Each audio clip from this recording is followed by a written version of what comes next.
The proud faces of Batch-12 today reminds me of the words of Walt Disney. All our dreams can come true if we have the courage to pursue them. And indeed, each of you stand here as a testament to that belief, having dared to dream and work tirelessly to bring those dreams to life. Good morning to our esteemed guest of honor, respected dignitaries, dedicated faculty, proud parents, and above all, the shining stars of today, the graduating batch of 2026. Today, we gather here to celebrate not just an academic milestone, but a journey marked by challenges overcome, friendships forged, and memories that will be cherished for a lifetime. From the very first day of orientation to the final assignment submitted, each moment has been a stepping stone leading to this proud occasion. With immense pride and heartfelt joy, we welcome you all to the 12th convocation ceremony of XIME Kochi. A much-awaited day that marks both an ending and a new beginning. May I request Professor C.P. Ravindranathan, IFS retired, the Chairman, Board of Governors of XIME Kochi, to start the proceedings. I, the Chairman, declare the 12th convocation of Xavier Institute of Management and Entrepreneurship, Kochi, open. Thank you, sir. As we begin the proceedings of this landmark 12th convocation, we pause to honor the heart and soul of this institution. I now invite our officiating director, Professor Alok Krishna, to lead us in a special tribute to our beloved principal founder, Xavier Professor J. Philip.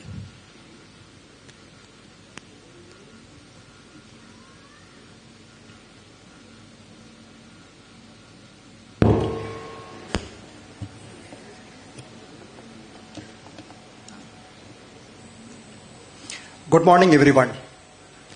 As we gather for the milestone of convocation today, our hearts are filled with a profound sense of reflection. Today marks exactly 49 days since the passing away of our founder, Xavier Professor J. Philip. Professor Philip was more than a founder. He was a visionary who believed that education was the most powerful tool to shape the future. He built this great institution with a commitment to excellence and a set of values that continue to guide us even today. To our graduates, you are the living legacy of his vision. Your success today is a fulfillment of the dream he envisioned decades ago. In honor of his extraordinary life and his immense contribution to the world of management education, I request all of you to please rise for a moment of silence as we pay our deepest respects.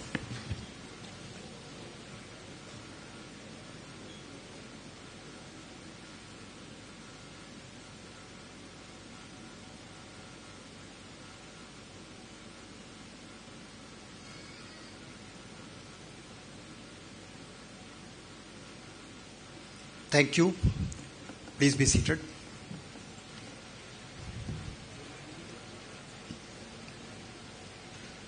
Professor Philip lived a life of unwavering conviction, a life lived, as the song in the upcoming video suggests, truly his way. Let us now celebrate the remarkable journey of the man who made today possible.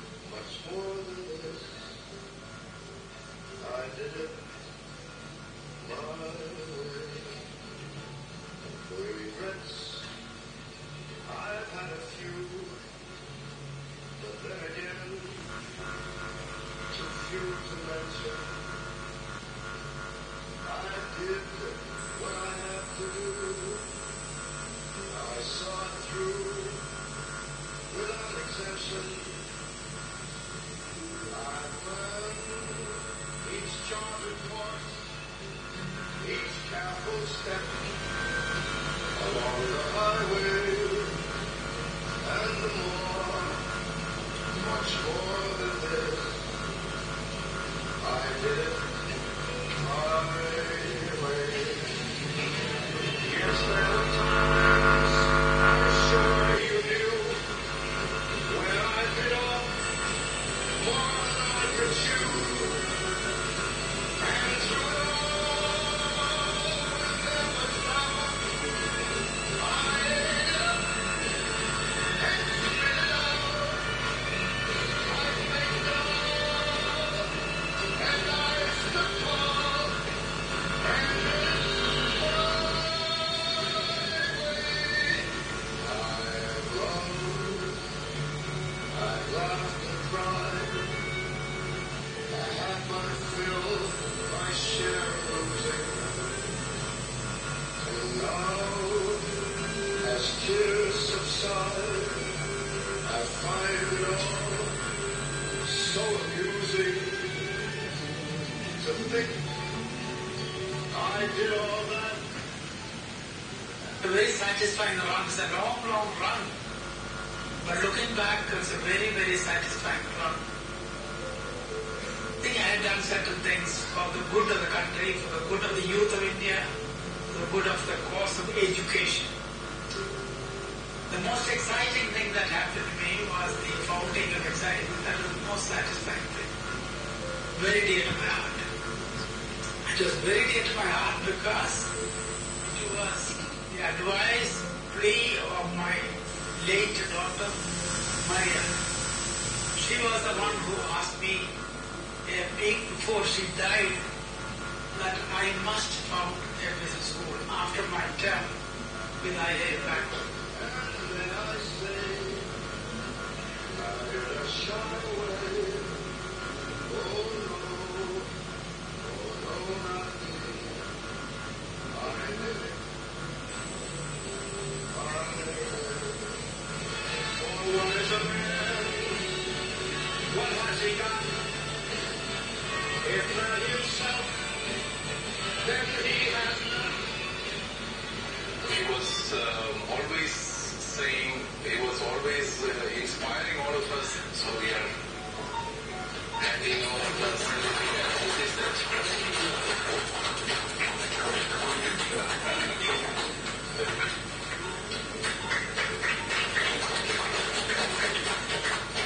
Congratulations, Xavier, Philip son.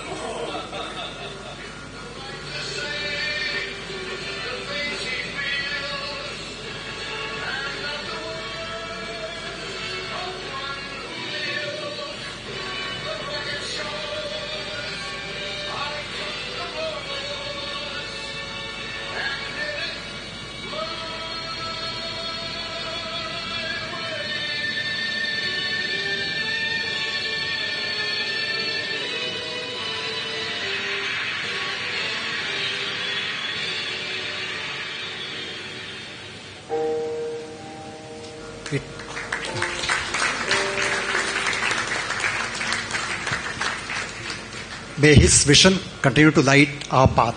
Thank you. Thank you, sir, for those moving words. Indeed, the legacy of our founder continues to be our guiding light. To carry this vision forward and share his thoughts on this significant occasion, I now invite the President of XIME Society, Mr. Anil J. Philip, to deliver the presidential address.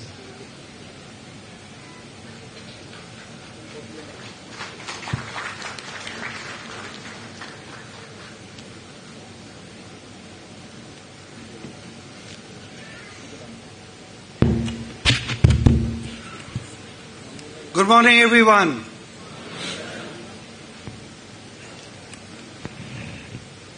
Where do I start? So, it's almost, when Alok started with that introduction, you would never imagine a day without Professor Philip being on the stage.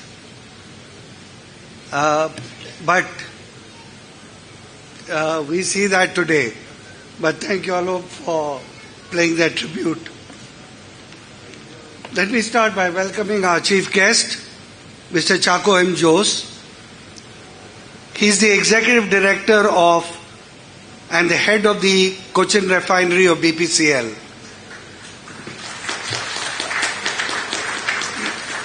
I only got to know today that that is the largest refinery in India, not just of BPCL, but of all PSUs in India. A chemical engineer plus an MBA, which is why people refer to him as he blends engineering precision with business acumen, making one of the few refinery leaders specially respected both for technical and strategic circles. In his own words, every milestone we achieve is not just a victory for BPCL, but a step towards making India truly self-reliant. Clearly somebody who believes in what our Prime Minister says of making India Atmanirbhar. So thank you so much for being with us today.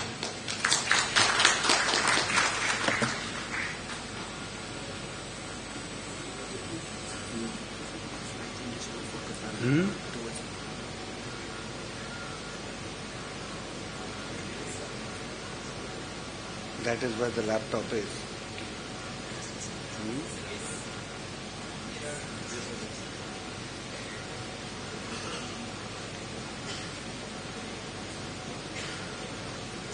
Maybe you'll just have to do it.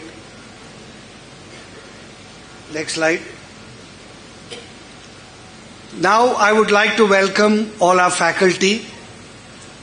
Just yesterday I was doing along with the rest of the faculty, the choice of the best outgoing student. And as we spoke about it, one of the questions I asked some of the potential winners was, what do you remember, or what is that single thing, one faculty? And I gave them the choice of one faculty. The answers I got is what intrigued me the most. Number one, somebody said, someone taught me curiosity and always stay curious and stay hungry.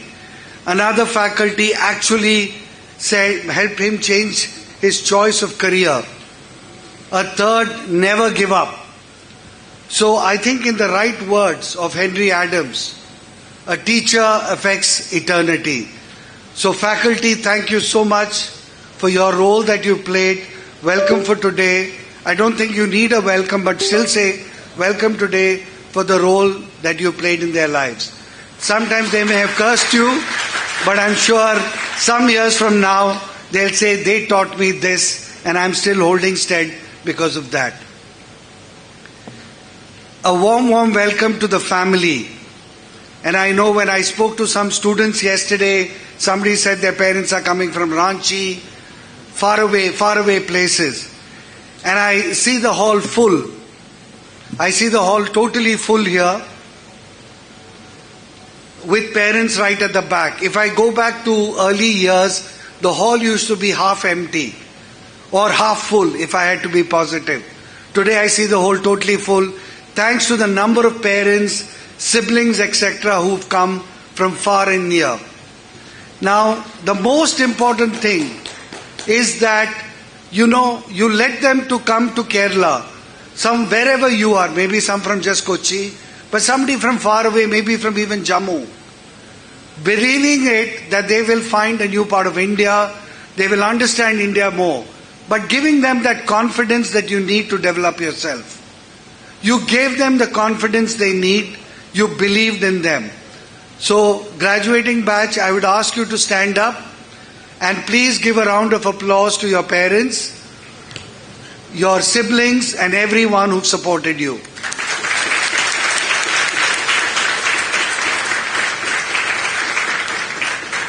Thank you. Now, finally, welcome to you. With your grit and your determination and a lot of fun, I'm sure, you managed to come through. So what I would like to do is, I'm going to give you a message, because besides the welcome, I have to give you a message, right? You may say, oh my God, I hope it's not that long.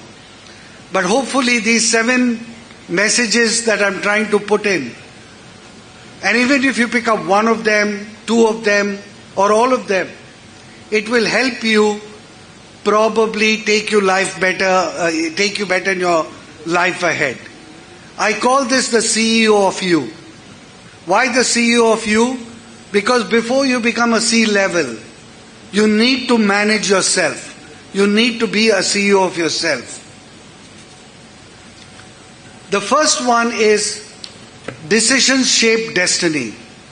Whether they are small decisions or big decisions, decisions will shape your destiny. And one of the best example, and I'll start with what I call the pain-pleasure principle. I've obviously taken a lot from a guy called Tony Robbins. He basically says this: we usually give up, we look for what can I do to avoid pain? What can I do to avoid pain? And how do I get pleasure? But in doing that, we look for the short term. There's a lovely cake sitting in front of us. The pleasure of eating that cake is far greater than if you don't eat that cake and say, can that make me healthy in the future? Or if I work hard, or if I go to the library, can I sleep later? Those are all pleasure-seeking, immediate pleasure-seeking activities. But if you can choose hardship for the short term, believe me, it will give you greater gratification in the long term. And one of the best examples I can give you is that of our founder, Professor Philip. Professor Philip, in 1991, his daughter died in 96. He had just finished his term with IIM Bangalore. Government of India told him, you can become the director of IIM Lucknow. Easy choice, immediate gratification. He had only 10,000 rupees in his pocket. And a voice of his daughter, you need to build a B school. A B school where there is nothing about gender diversity, it is equal, where it will only be on merit. He chose the harder path. And that is why today we have 3 campuses, over 5,000 graduates that have come out of this, and something that is helping to contribute to a better India. So remember, choices will never be easy, but you have the choice to take the harder path, and that will make your destiny.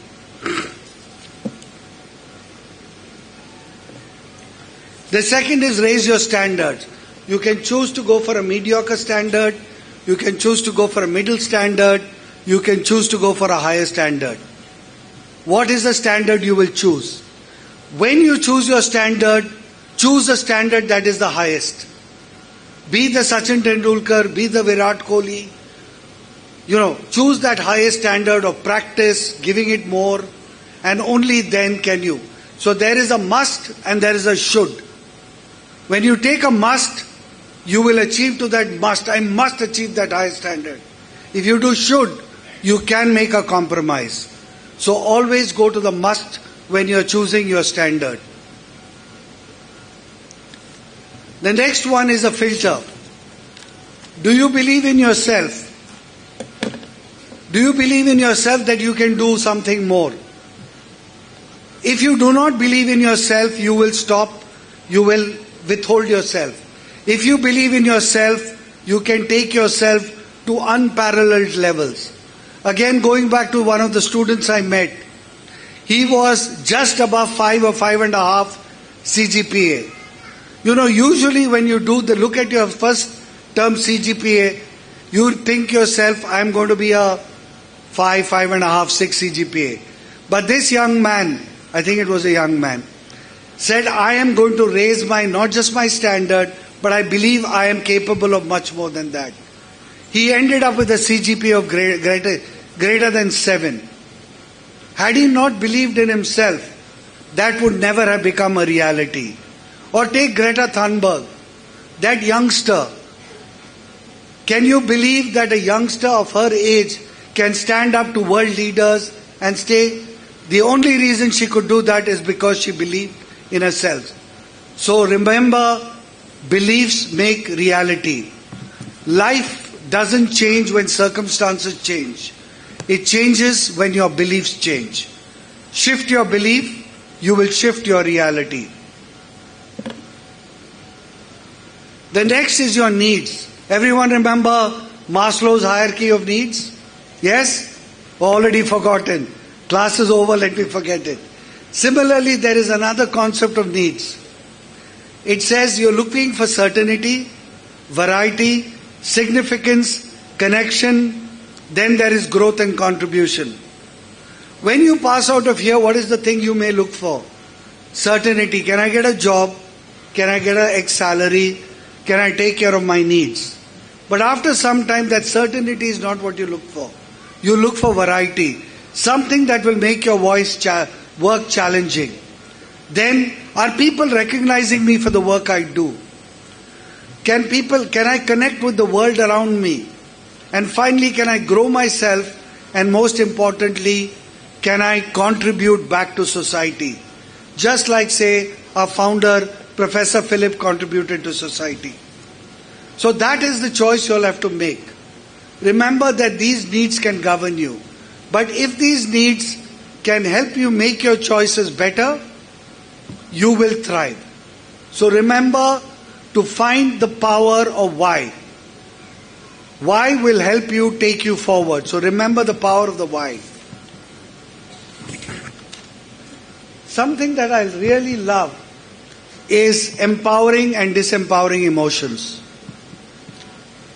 When you look at what is an empowering emotion, positiveness, belief in yourself, believing that life is good, you can trust people. You can choose things of mistrust, anger towards people. Those are disempowering emotions. Take a simple example. How often would you have posted something on social media you were really proud about, but suddenly you did not get those likes, you did not get the engagement? What does that do to you? It almost makes you believe I'm not good enough. But that's not the truth. If you introspect and ask your system, how could have I made this better? You will realize that if you make it about that change, it is you have picked that emotion that will drive you forward, not hold you back.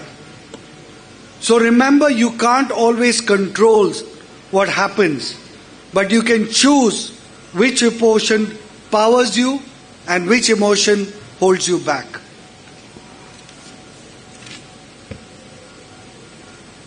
Turn obstacle into opportunity. During your 2 years here, did you have some obstacles? Lots, right? Including maybe the food, maybe the weather. Now you can think about it and say, life's come to an end. But this is the time I would try to remind you of J.K. Rowling. I'm sure all of you know J.K. Rowling. Before the world knew her, she was a single, struggling mother. Rejected by multiple publishers. The theory goes almost 20. At one point she could have sent back and said this is not going. But she kept going and going. And then you had Harry Potter. And Harry Potter can weave magic.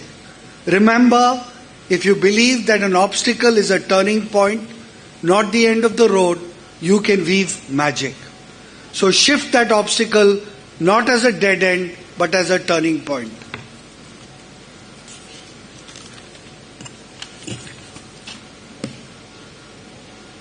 Finally, one of my probable favorites is purpose. Find your purpose. How can you contribute and give back to society? And one of the stories I think I've shared with some of you is the starfish story. There was this young man, woman, since we've got enough gender diversity, on the seashore. A lot of starfish lying on the seashore. If they do not go into the water, they will die. So he starts picking up and throwing these starfishes into the water. And a man comes, a man with a lot of wisdom. He says, what are you trying to do?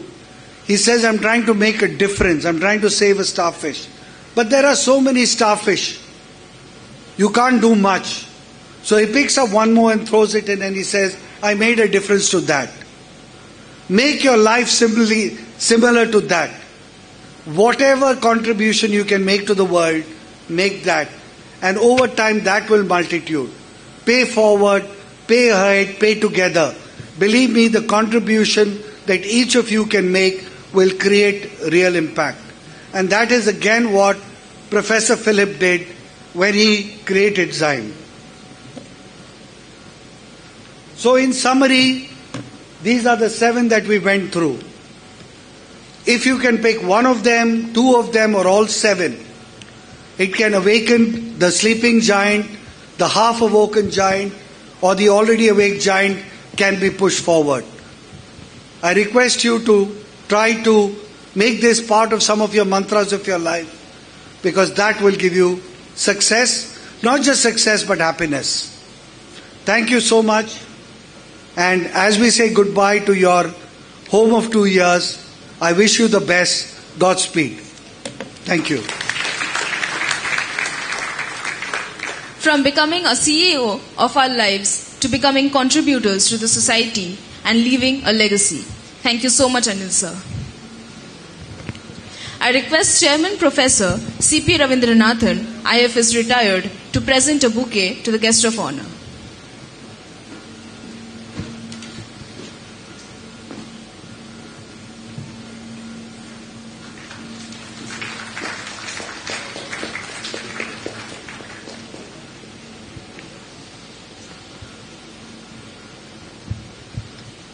Thank you, sir. I request Professor Alok Krishna, Officiating Director, XIME Kochi, to present the annual report.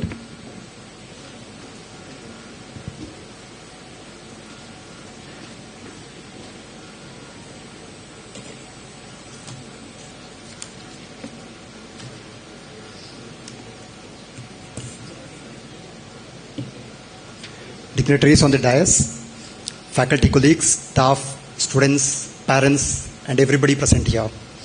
I am glad to be here and to present the annual report.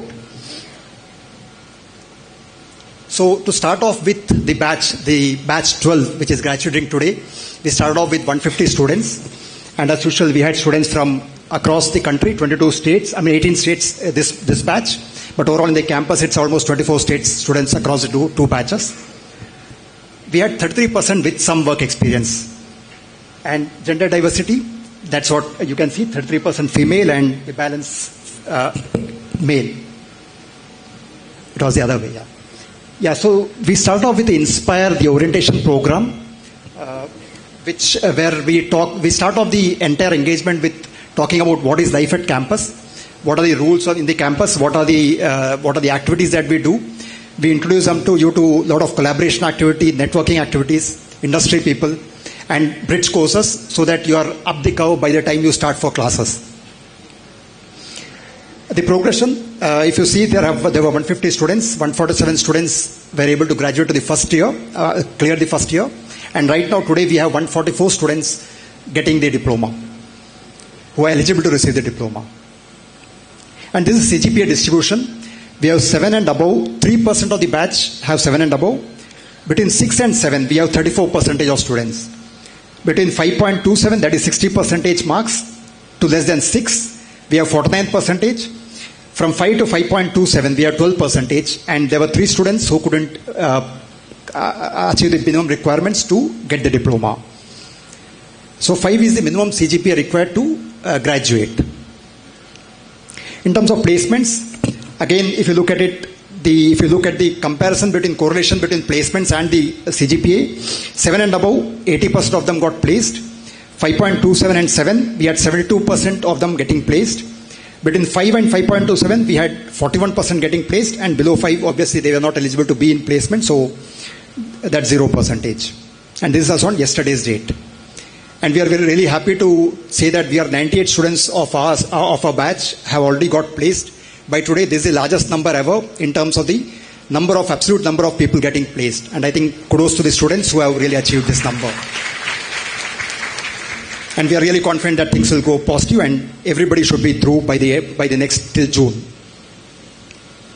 Now, talking about the awards that will be given during the convocation, which we'll be talking about.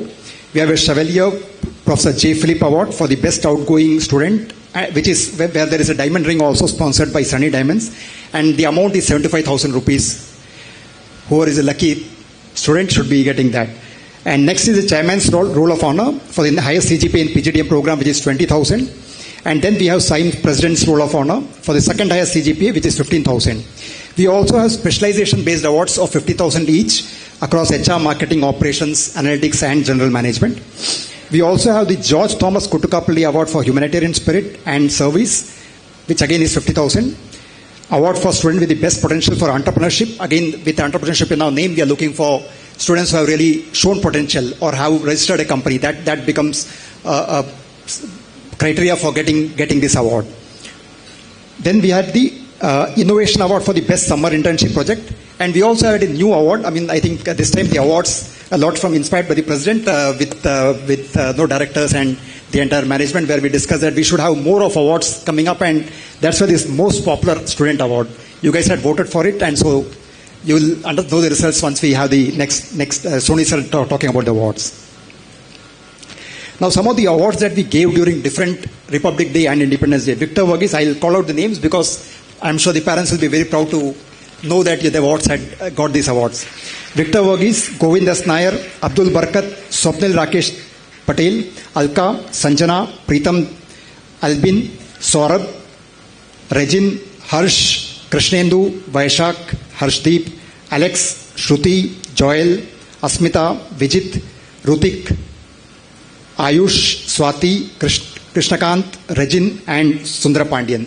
So, and these were the awards that were given to the senior batch. So I'm not reading out the junior batch awards. Now these were the students, or the junior batch students who got the awards during the Republic Day. In fact, this time again, I think I just talk about the first award, which is the Founder Chevalier Prof.J.Philip Tuition Fee Waiver Award, where the first student got 3.1 lakhs waiver on tuition fee, and the second person got 1.55 lakhs waiver on tuition fee, which is Rajshekhar and Manav. So these were the other awards which were given during the Republic Day. Now, to talk about the entire process of how students graduate through the journey, the 2-year journey, there is something called SUPA, which is socially useful productive activity. So that's more like a ground sensitization activity, where you get to know what is happening at the ground level, what are the challenges what are the social problems that are faced by the general public, and that's where you work with NGOs and get to know what is happening around and help them possibly improve things from where they were. So there is a SUPA, some of the photos of the students of batch 12 who were involved in, or batch 13 actually, in fact, some of them. And SIP, Summer Internship Program, these were the SIP recruiters who came to the campus.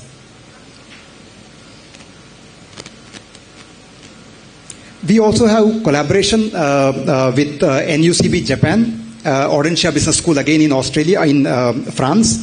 So this is part of international immersion where students get to travel to France or Japan. Japan is the internship, which is a 2 months program, whereas Audencia is a 18 days program. Now, their students get to go there and spend some time and get a feel of the culture, international culture. And that's again part of the overall program that is there. Now, we also have some international collaborations. The University of Adelaide, where in fact we had the professor coming from there, and he was here during some of the conferences. Australian National University, again the professor had been here. We also have Uni Ensino, which is again in Brazil, JAMK, which is in Finland, and then De La Salle University, which is in Philippines. These are international collaborations where faculty, other than the exchange of faculty who come over here, we also have a lot of research happening where faculty work with the staff, with the faculty over in these universities to improve their research and work on collaborative projects. Some of the MOUs that we signed this year, one was with Dentcare, which is one of the largest dental maker. I mean, you have all these fixtures that they make. So they have one of the finest factories in Moatupura, where they make these dental products, and which is sent across to worldwide. In fact, US, they have a lot of factories across internationally also. So we signed that so that our students can get an opportunity to go there, visit the place, and get better benefit in terms of industry exposure. We also signed some MOU with Young Indians of CII, and also this SICI, which is called Southern India Chamber of Commerce and Industry. This was done during the Future of AI Summit, where one of our faculty, Dr. Madhavan Nambudri, also made a presentation on AI. Now, two projects which we are proud of to talk about. One is the Lean MSME Competitive Scheme. Now, this is a government project where our faculty are involved in going to these MSMEs, helping them implement lean practices in their organization. Now, there are twofold benefits. One is the faculty gets better exposure to what is happening in industry. Second, that gets translated to the classes also, in terms of the better level of better engagement in the class, better transfer of knowledge that happens from industry to the academia. The other one is the Kerala State Electricity Regulatory Commission. We had around 13 colleges which competed for this. We were the only MBA college. The others were all engineering colleges. In fact, we won the project. And again, Dr. Madhavan Nambudri was involved in creating that AI product, and we just delivered that in March. We had delivered that, and I think that was a great achievement again. So congratulations to the faculty also, and I think Dr. Amitabh also was part of the supporting thing. We also do a lot of organization-based programs. Some of them are like V-Star, CL, the airport, Tonic, which is a Philippines-based bank, SBI, and a lot of other regular programs where a lot of industry people come in and attend those sessions. Almost on average, one program per month. And that's again part of the industry collaboration or industry academia exchange. And faculty again get that opportunity to interact with what is happening around in the industry. And that really helps in better delivery in the classroom. Some of the student-driven programs, Ignite X, I think, was Empresario and the group which worked on it, and they got some live projects through this particular thing, including in collaboration with KSUM. We had the annual HR conclave conducted by the HR club. Again, these are all student-driven initiatives. I mean, where students actually themselves involved in doing these conclaves. Consilience was a research-based thing where we had, again, a foreign faculty, again, somebody from Australia who came over here as part of the conclave. Sustainability Summit, again, sustainability is a very important and regularly spoken topic, of contemporary topic. And that's where we have started Sustainability Summit from last year. So this year also we conducted it, and it went on really well with a lot of participation. Some of the other events, we believe that not only just MDPs and OBPs, there should be some cultural part. So that Kathak dance, which was again organized here in XIME Kochi. We had the Winter Fest. Again, congratulations to the batch, both batches. I think you guys came up first among the three campuses, right, in terms of winning the overall trophy. Maria Philip Future Leaders Debate Competition, which we just conducted 2 days back, the finals, South India finals. This was again almost close to 300 odd colleges which participated across South India. So it starts off with the state level round where we say there are zones within states where they compete, and finally it ends up in the state level round, and finally the South India round. And day before yesterday was the final event. Quest, again, a student-driven activity. The entire event is managed by students in terms of sponsorship, in terms of the organizing the event. I think kudos to the team. You guys did a wonderful job, and we had a great event, Quest 2025-26 happening here.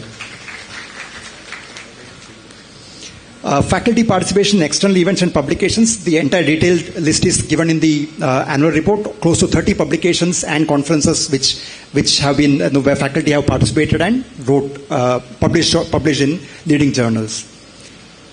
Student clubs, for your information, these are the student clubs which are there, which organize many of these activities that I was talking about. So this again helps in improving it going beyond academics and getting into a lot of extracurricular and leadership abilities, honing the leadership skills also. Speaker sessions, we had 11 of these major speaker sessions that happened during the course of the year, where again industry people, experts from industry come over and make a presentation or make a talk with the students. This is other than that, there are a lot of other events where speakers again come up and engage with students and faculty. Industry visits, we had TCS, Nita Gelatin, Kerala Startup Mission, Sudchemi, Camco, HMT, Mancanker, KSDP, and Dentcare. These were the industry visits which happened during this particular year. I'm again very proud to talk about some of the infrastructure updates that happened, which led to a much better student experience this year, and going forward, it's going to improve more from here. we had a Bloomberg experiential lab which was inaugurated, this year. Now Bloomberg again is a 1 crore investment that happens across the 3 campuses, and it's a yearly payment that has to happen. So it's a large investment from the institution, and I think that's really going to help students really get a real feel of what it is to work in a financial world and use real world tools. This is the activity room which was created this year. Again, this was for using for simulations, using for student activities where you are able to do work in groups, and for programs for outside people. So this is an activity room which was created this year. This is a turf which was created again this year. The turf was, now this added to the overall time that students are able to spend, and the lot of activities which happens the moment you have a turf. So that was one addition that happened, which was inaugurated this year. We also added some few things in landscaping. We added some sitting areas where people could spend their time in the evening or any time. And so these were extra additional things which were really appreciated, and I could see that a lot of students were using those areas during the evenings or the other times. We also added a solar panel installation. We are planning to go 100% solar in the due course once one more floor is going to come up next year, by next year. So before that, we added a 35 kV plant, which now powers takes some part of the electricity generation. And our future, the way we look at it is to get 100% solar, thanks to our president and the management, where we have been able to get full support in getting all these things implemented. Amphitheater, I know none of you could, although you have started using it, I understand that by the time it is coming up, people have already started using it. We have the inauguration today afternoon. So this is again next to the turf, where students can spend some time in the evenings watching what is happening in the turf and otherwise. And this can also be small activities where the speaker sessions, for example, you had the spotlight sessions. You can have it there where somebody talks there and there are some people sitting and in the audience. So this can be a multi-purpose place. Now talking about library and online resources, we have this Delnet, Statista, National, HBS, Xavier, Traxon, and a lot of these tools available in the library, resources available in the library. So with this, let me just close off by thanking some of the key people who actually were ensured that the entire year went through. So I'll start off by thanking my colleagues, Professor Soni Verghese, the Dean Academics, Dr. Anjana Verghese, Dean External Programs, and Dr. Joshin John, Dean Research. My thanks also to former Director Dr. Francis TV and the entire faculty team who were supportive of every initiative that we took. I must especially acknowledge my thanks to the entire admin team headed by Professor Jomi Lawrence, because whatever you saw here in terms of the infrastructure updates has to get delivered through one person, through the admin team, and I think they had done a great job. We also are exceptionally fortunate to work under the guidance and leadership of Professor C.P. Ravindranathan, our chairman, who has been always available for every event that we do in the campus, and regular push and in fact nudge for doing more. Thank you, sir, for all the support. I'm also immensely grateful to our president, Mr. J.Philip. Sir has been a constant pusher in terms of trying to see what can be done better. So you say that, okay, I did this, he will say, okay, what can be done better? So that's the push that is always there, and thank you, sir, for all the support and all the involvement in getting each of these activities done, a ground level involvement. Thank you, sir. Let me also thank our V.O. Sebastian, sir, our vice chairman. Although sir sits in Dubai, but I think we already had a session with our junior batch, and today we have a session slotted for in a training session. So we always try to get the best out of him whenever he's in campus. Thank you, sir, for all the guidance and all the support during the course of the year.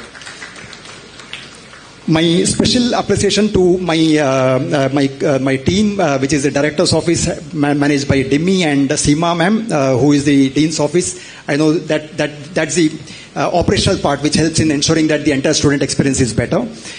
Let me also thank our examinations team, whose meticulous work ensures that the integrity of our academic process is maintained. Our library team, our hostel wardens, very important part of our experience, right? And everybody else who had been instrumental in helping out with the running of the institute. So with this, let me wish all my graduating batch of students the very best, and I'm sure you all will do well and be confident. Some of you confident, some of you little unhappy, but I think it's just a matter of time. By May, June, I think we'll see all of you getting praised and really happy, right? Best of luck. Thank you, sir. And now, we arrive at the most awaited moment of the day, the formal conferral of diplomas. In just a few moments, the students of Batch 12 will walk across the stage to receive their well-earned diplomas, a symbol of their hard work, dedication, and the academic journey they have so admirably completed. I now request Professor Soni Varghese, Dean Academics, to take over the proceedings.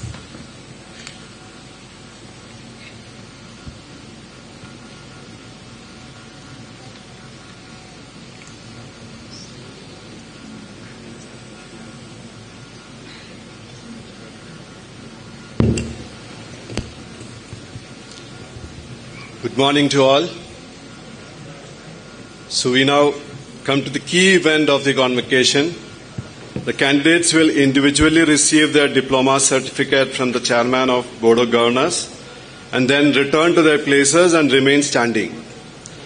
I now request chairman to present the diploma certificates to the graduating students. I request all those present here to reserve their applause till all the diplomas has been presented and to avoid clapping in between.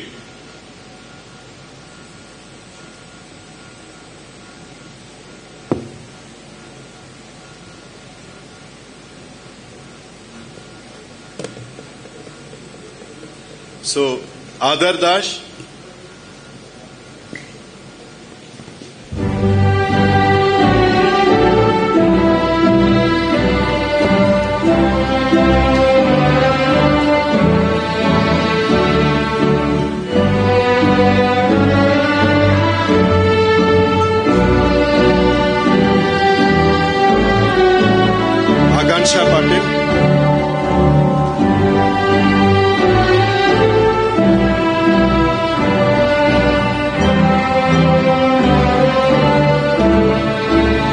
Abdul Barkat,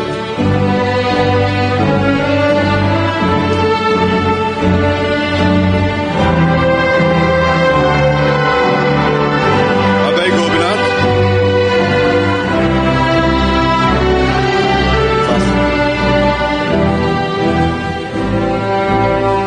Abhi Jimmy,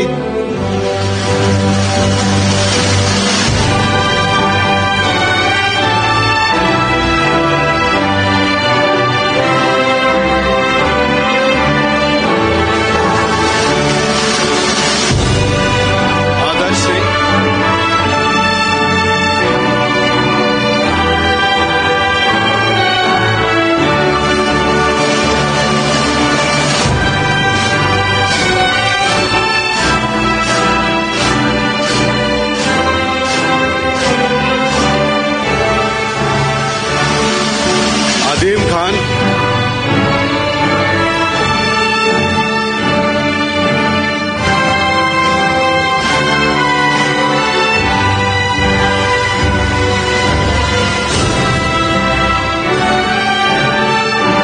Aditi and Martin,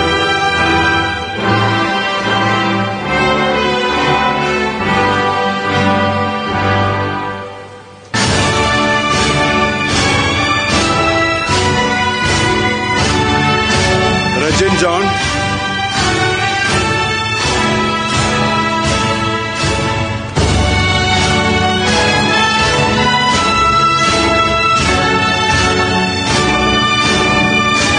Aditya Bhargava,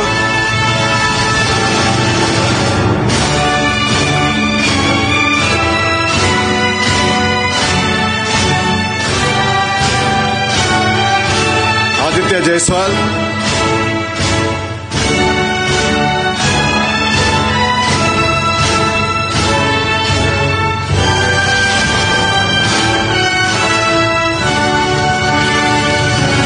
Akash Pandey,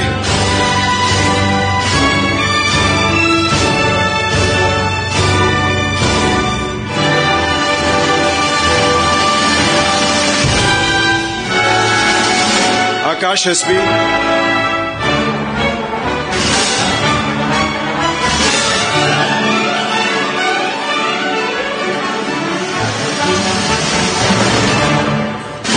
Akshay Kumar.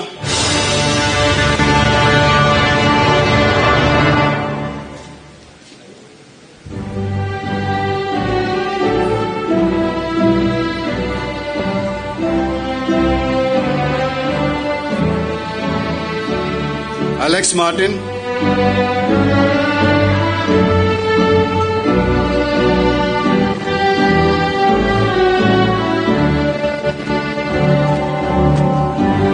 Alka KM.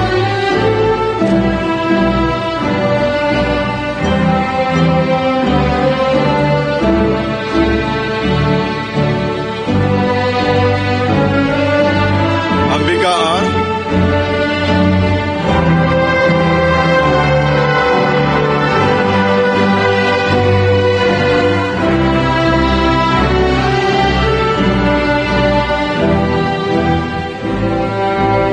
Ankita Sarma.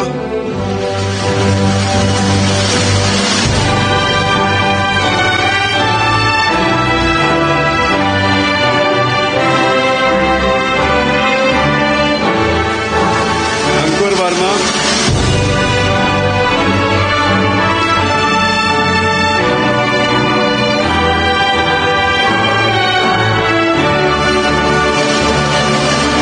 Anne Maria Anthony.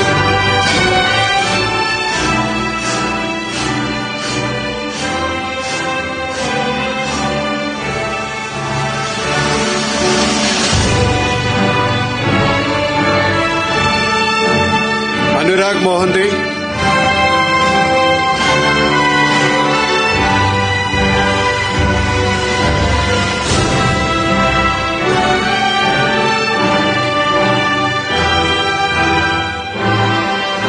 Anurag Nath.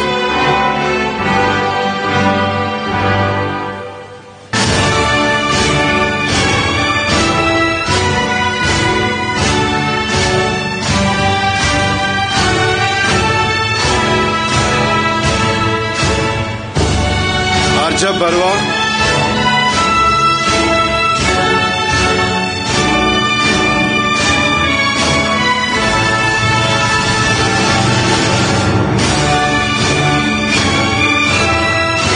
Arun Soni.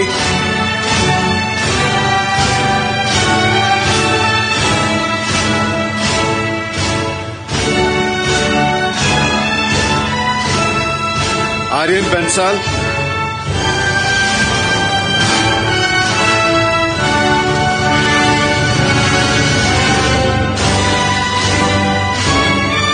Ashish Soni.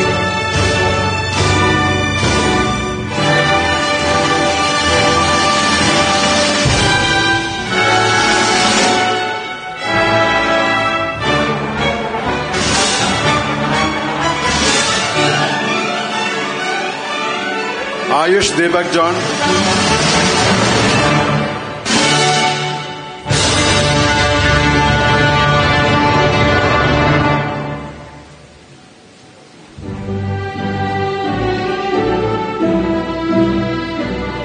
B. Sai Sri.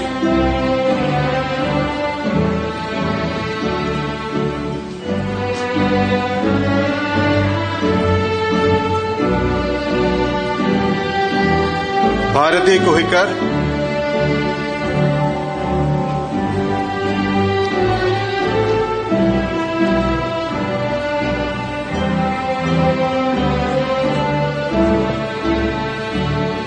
Chaurasia Nikki Vijay.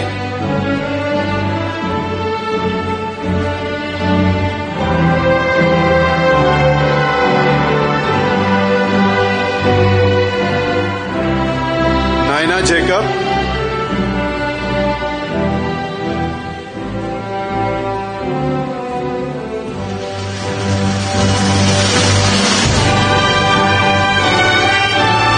Devpratim Das.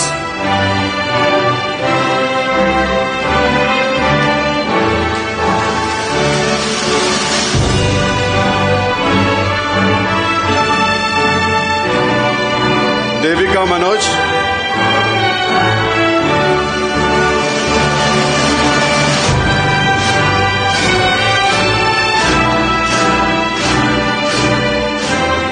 Dipali.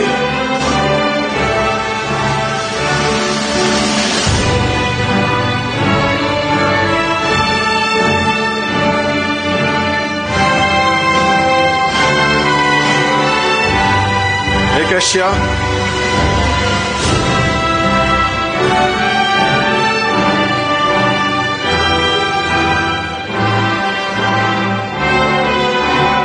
Emiradi Tejaswini,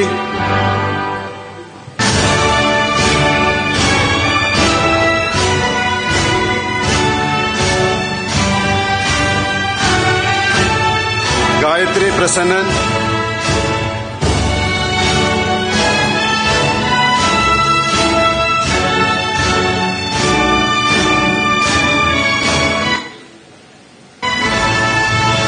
Govind S. Nair,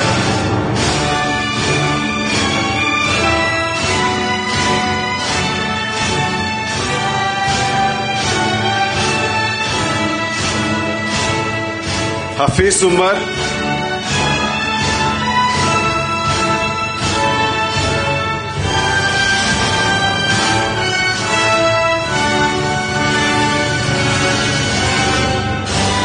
Hari Govind,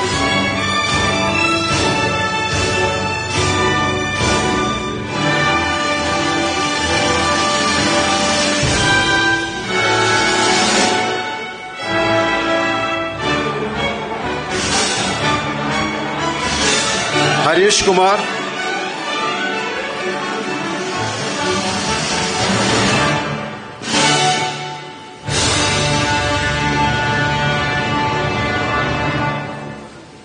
Harsh Raghuvanshi,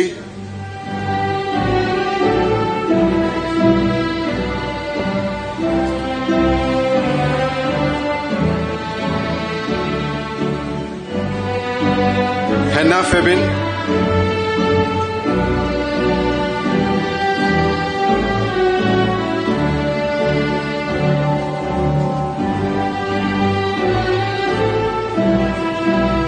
Jacob Saji,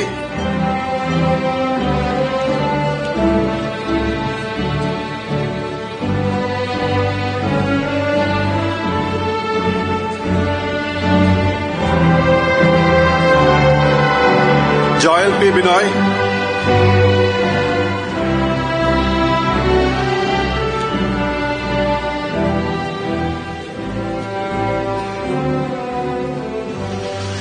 Justin Jose,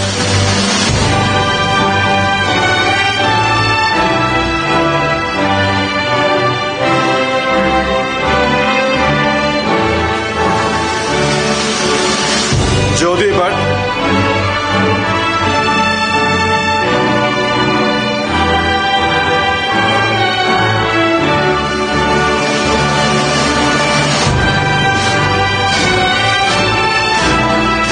Jyotika Maini,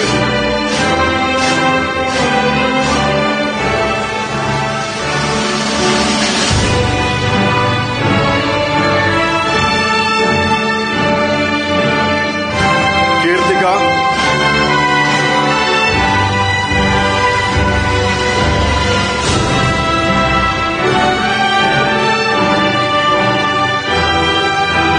Keshav Sharma,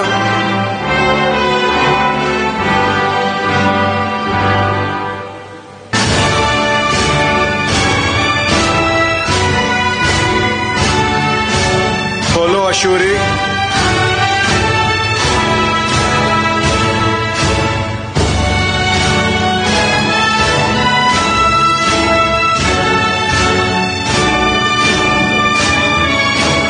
Krishnakant,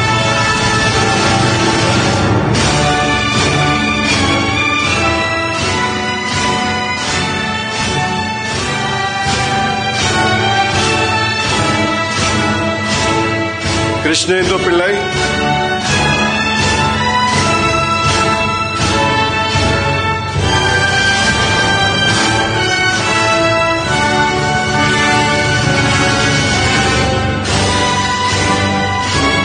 Meghna,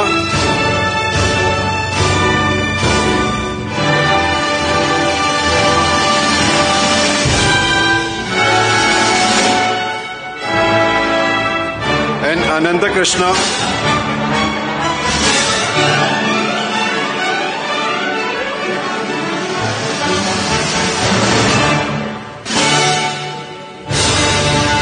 Paglavan R,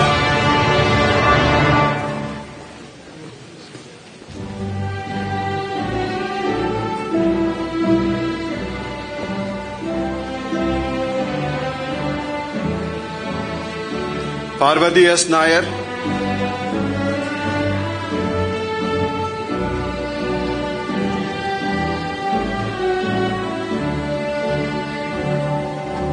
Paul Nishant,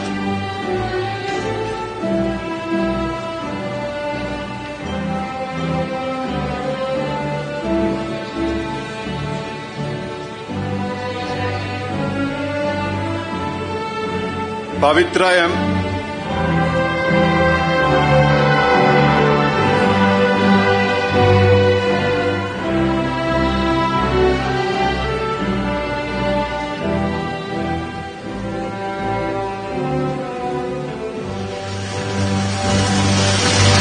Prakash Ram,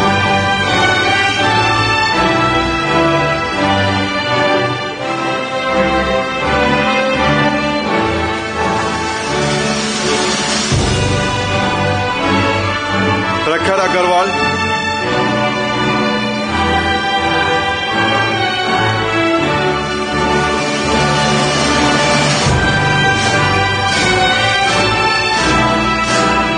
Pranav,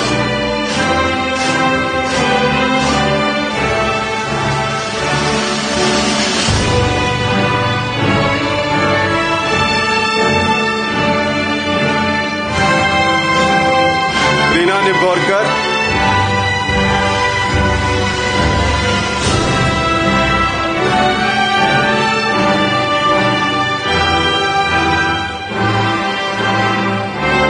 Pridam Dash,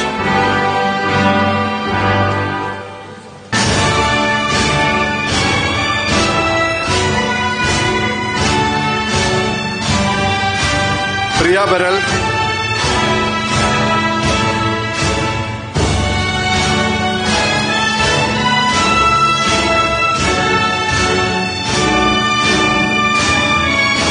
R. Narayanan,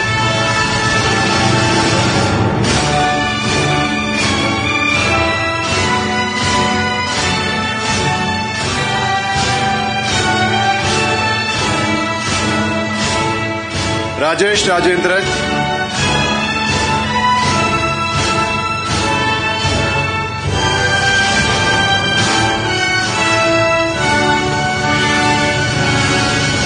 Ram Manohar Reddy,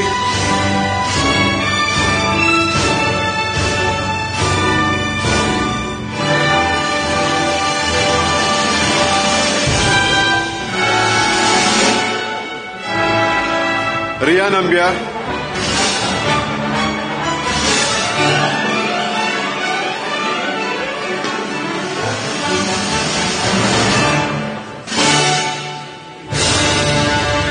Rinkesh,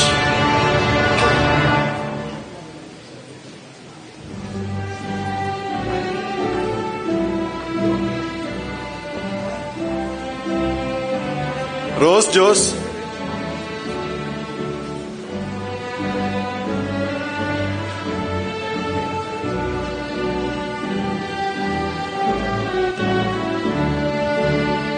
Rupi Kumari,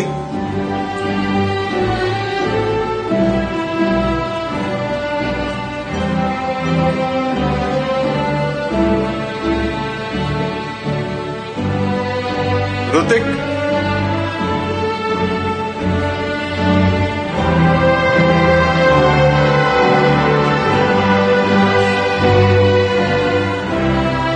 yes, Ananda Padmanabhan,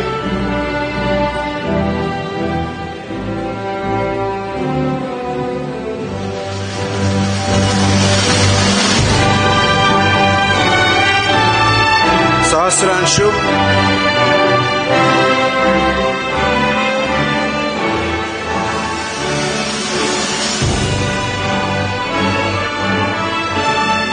Sahala Safar,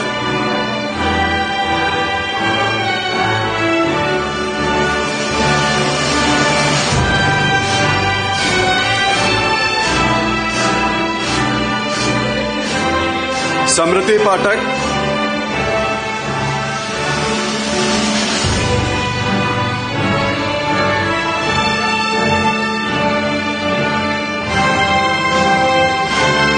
Sanjana Sedunath,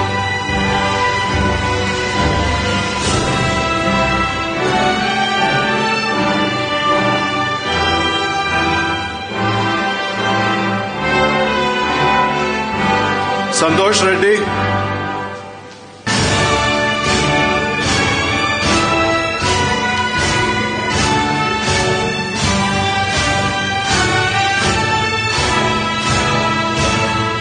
Shashwata Nanda,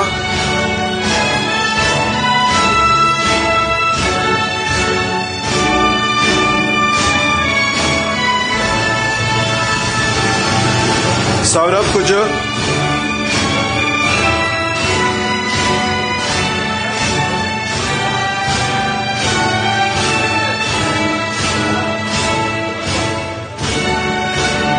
Shakesh Shankar,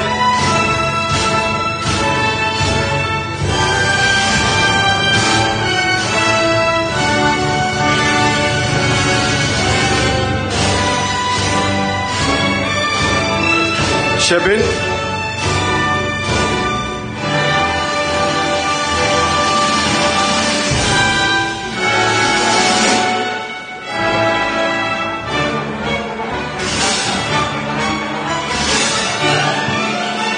Shilpa C,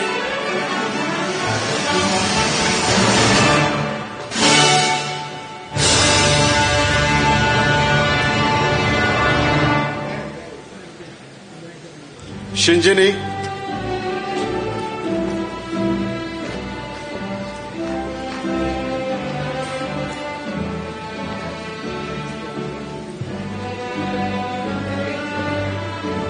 Shaboni,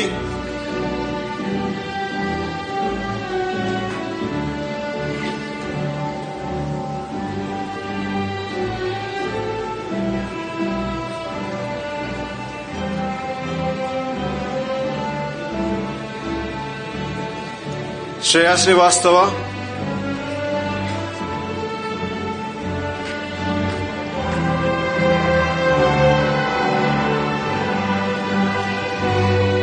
Shruti Shatabdi Tripathi,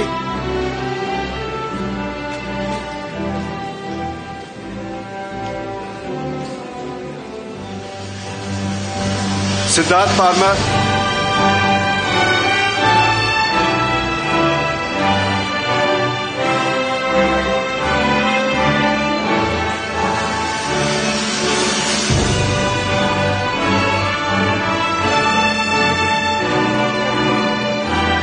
Sneha,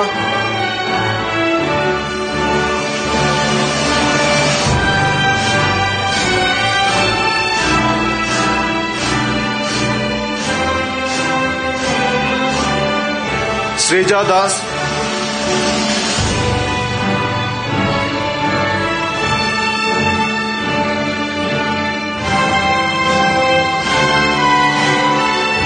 Sri Lakshmi,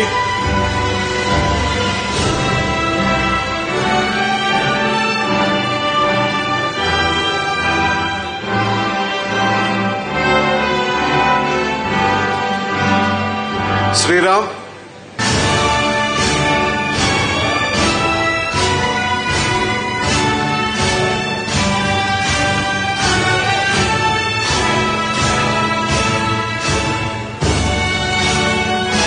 Shubham Katari,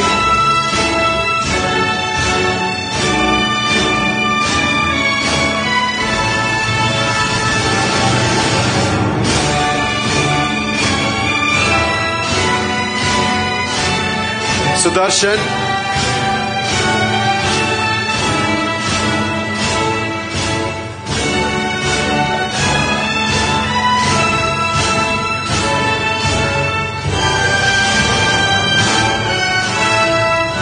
Sumit Mehta,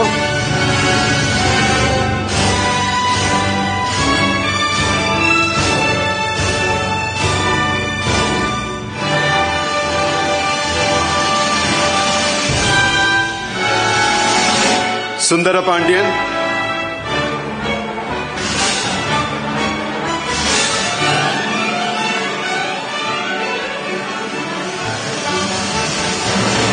Sunku Sai Giridhar,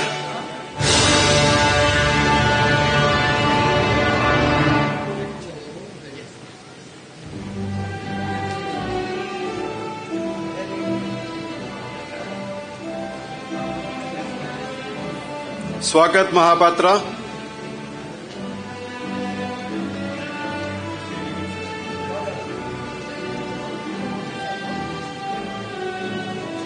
Sapnil Rakesh Patel,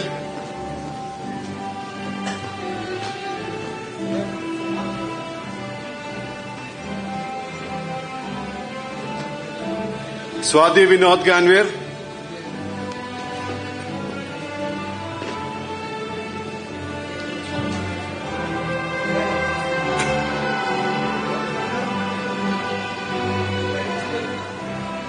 Tamil Indian,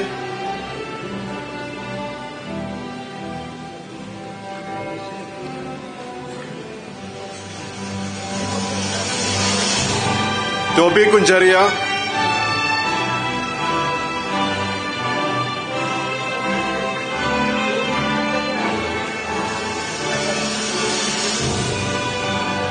Tushar Menon,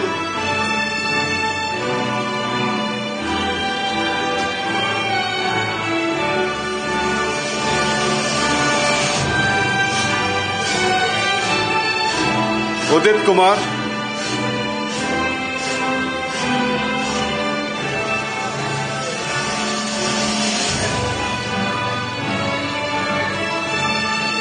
Sudeshna Shah,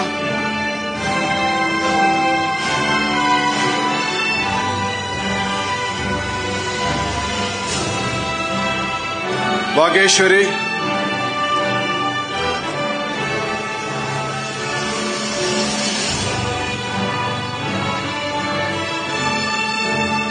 Vaishak Nair,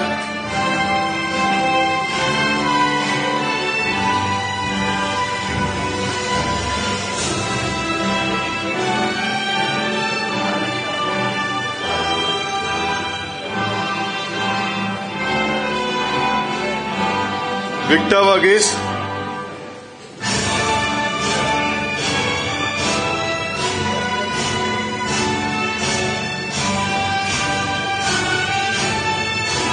Vigneshwaran,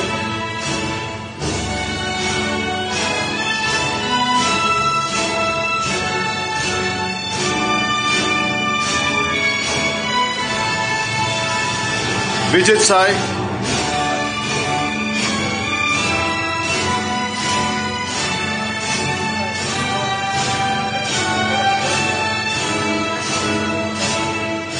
Vishahani,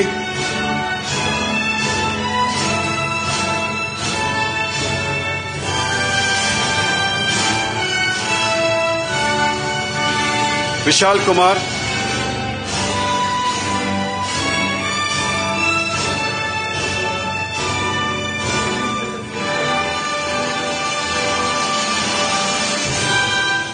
Vivek,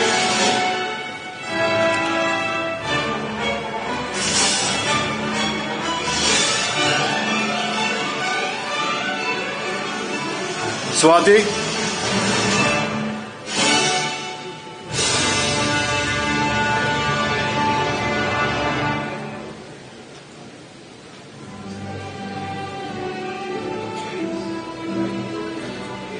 Yogita,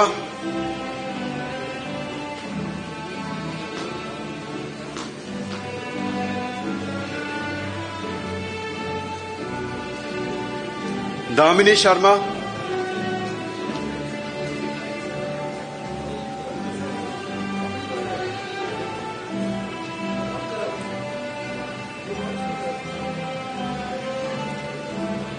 Riya Garwal,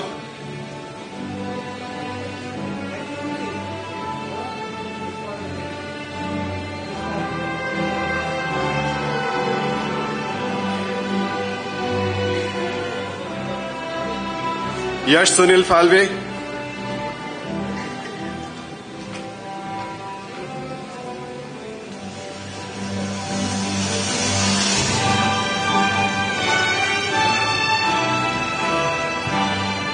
Niti Kumari Gupta,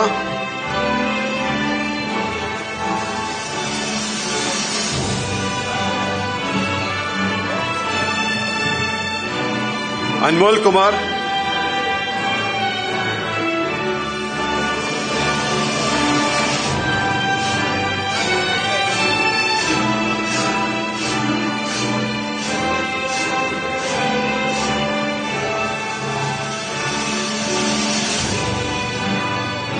Harihar,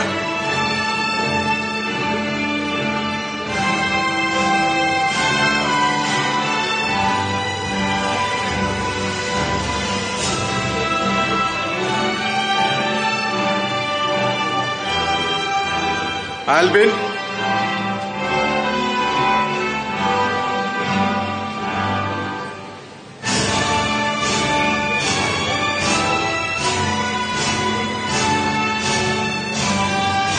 Fala Pillai Bashir,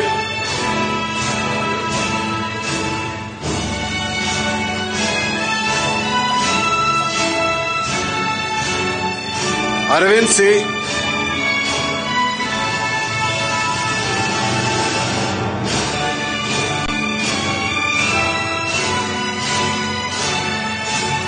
Anna Maria Saiju,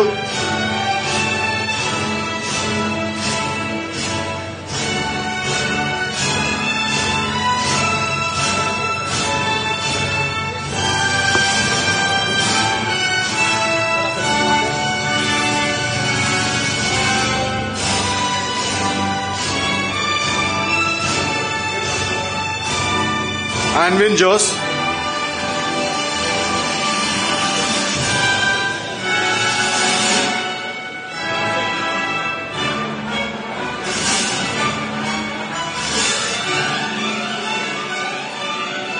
Suzanne Elvis,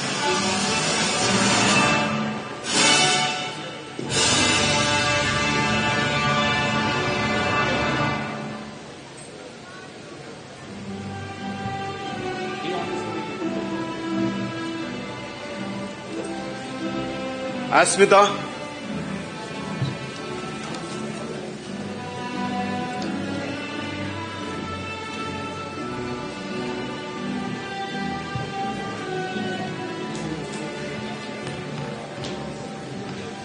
Thank you, President.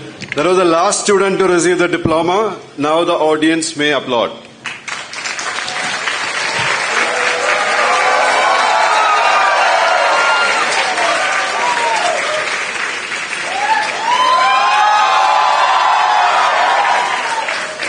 Mr. Chairman, upon the recommendation of the faculty, I have the honor to present Mr. Adar Dash and 128 others in person and 15 others in absentia from batch 12 and 4 others in absentia from batch 11 who have successfully completed the prescribed course of studies and fulfilled all the other requirements of PGDM 2-year full-time course at XIME Kochi. I request the chairman to confer on behalf of Board of Governors of XIME Kochi the postgraduate diploma in management on these candidates.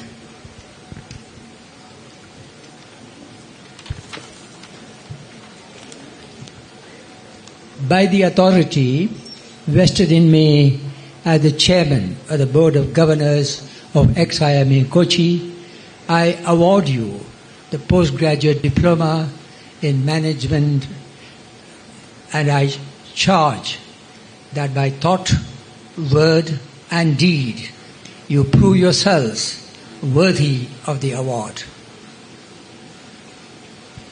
Thank you, Mr. Chairman. Students, you may now be seated.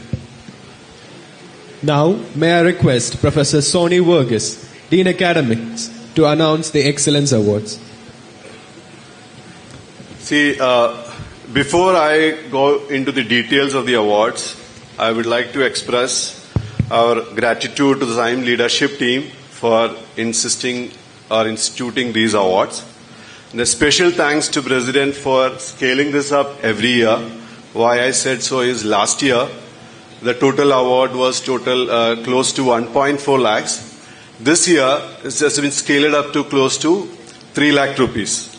And at XIME, we continue to strive for and recognize excellence in a holistic manner. This includes not only the academic achievements, but also a range of other activities, including contribution to student clubs, volunteering for social causes, and efforts towards institution building. Furthermore, the selection committee took into account initiatives that made use of opportunities provided to students, such as active skill development and completion of online certification programs as well. The following students have met the selection criteria and will receive the Excellence Award. They are kindly requested to come forward once they are called, one at a time, to receive the award for excellence from the guest of honor. They are also requested to remain at the back side of the dais to facilitate taking of photograph. I now request the guest of honor, Mr. Chaco M. Jose, to come forward to present the award for excellence.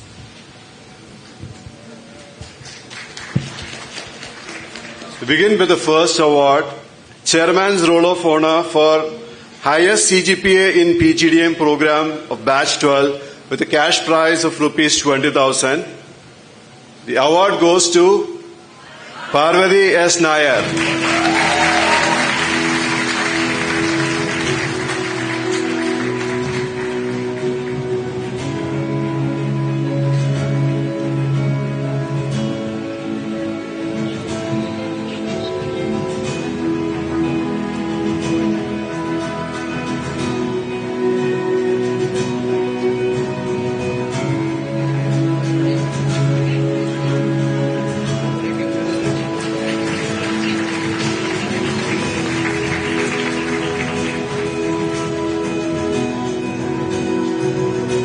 XIME President's Roll of Honor for the second highest CGPA, the PGDM program of Batch 12 with a cash prize of rupees 15,000. The award goes to Sahla Safar.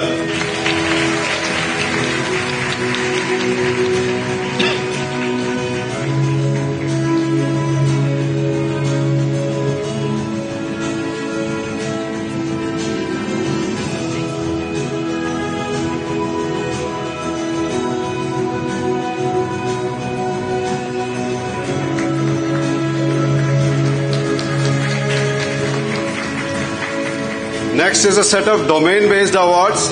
We'll start off with Best Outgoing Student in Marketing.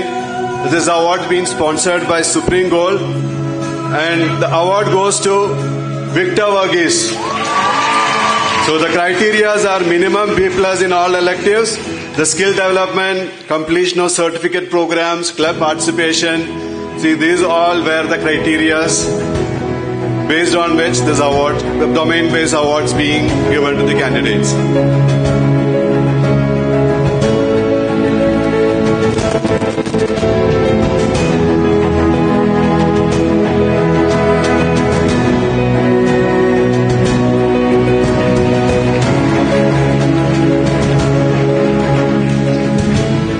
Best Outgoing Student Finance, Vigneshwaran.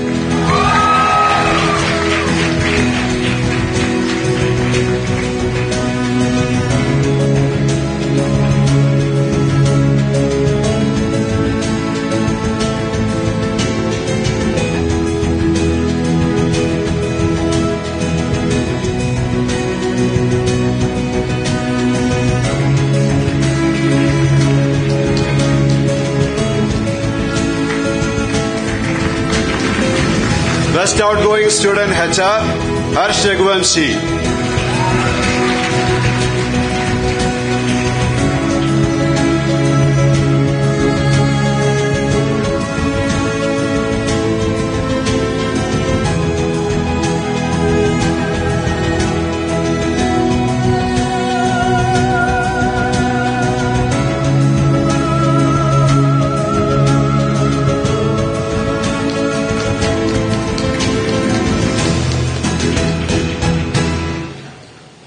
Best Outgoing Student Operations, Yogita.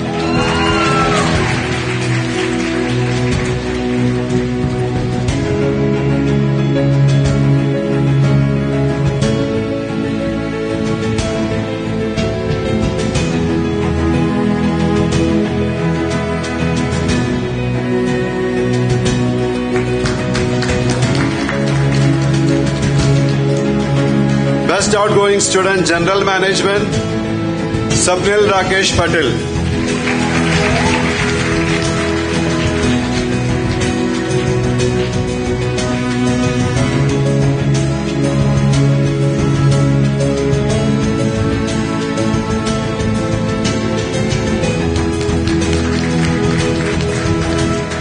Best Outgoing Student Analytics, Govind S. Nair.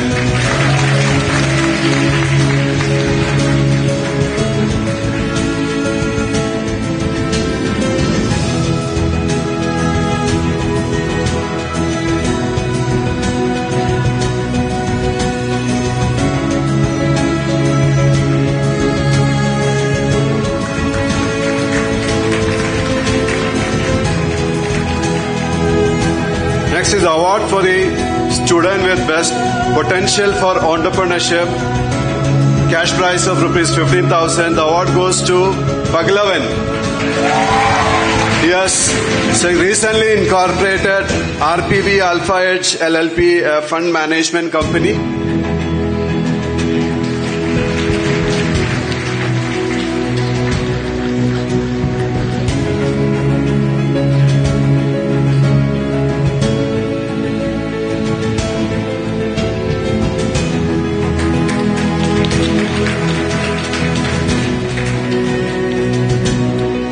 Innovations Award for the Best Summer Internship Project. The award goes to Akansha Patil.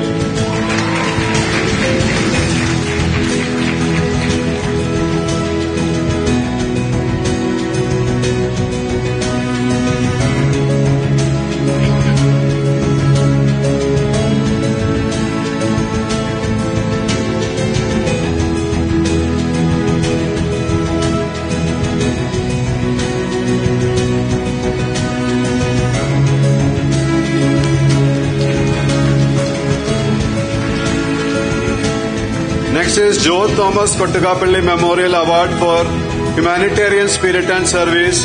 The award goes to Mr. Vijit Sai. Criteria for is like humanitarian spirit, service, volunteering and high participation in exceed, organizing events. These were the criterias and the voting by students and faculty members.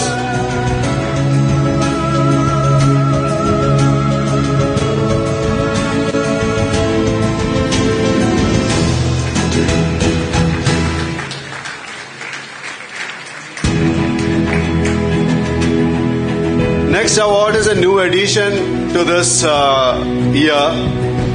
This was nominations were taken from the students, juniors, seniors and faculty voted, and the student who got the highest vote is selected as the most popular student for batch 12. Any guesses? It's Vaishak Nair.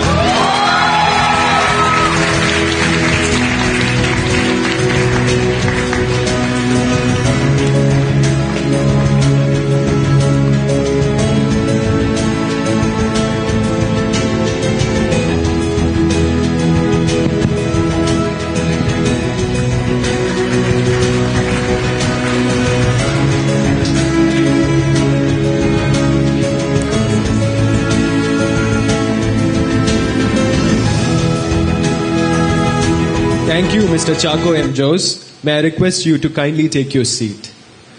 Now, it's time for the most awaited award for the day. Before we proceed, we want you to know that 16 students had self-nominated themselves for this award, out of which 5 students were shortlisted, who made a presentation to a panel chaired by the President. The nominees are Mr. Govind S. Nair, Ms. Krishnendu Pillai,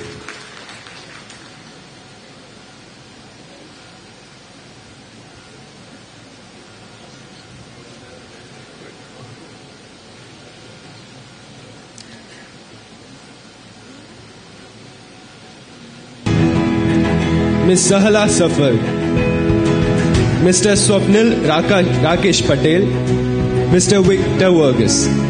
Based on the presentation, one student has been selected as the best outgoing student from the batch 12. This award is constituted in memory of the founder, Chevalier Prof. J. Philip, and this award carries a cash prize of rupees 75,000. We request the President, XIME Society, Mr. Anil J. Philip, to announce the winner and to also present the award.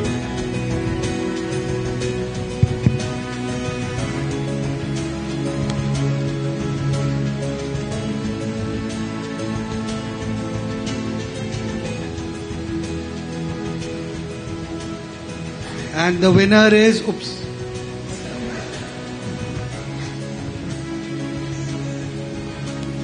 Krishnendu Pillai.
Congratulations, Krishnendu. You also get a diamond ring sponsored by Sunny Diamonds. I now request Mr. Sharad, Manager, Sunny Diamonds, to hand over the ring.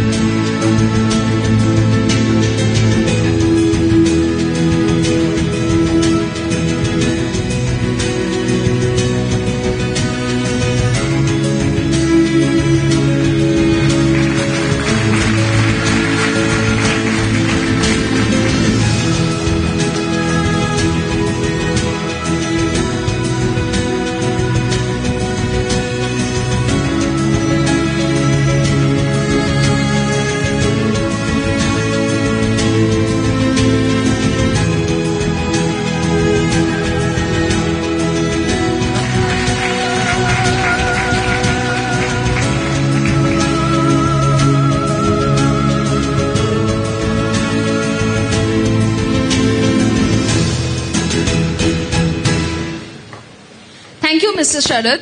Thank you, President. You may now be seated. Those were the awards of Batch 12. I request all the award winners to kindly come to the stage for a group photograph with the dignitaries.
It is indeed a privilege to have with us Mr. Chako M. Jose, Executive Director, Kochi Refinery, BPCL.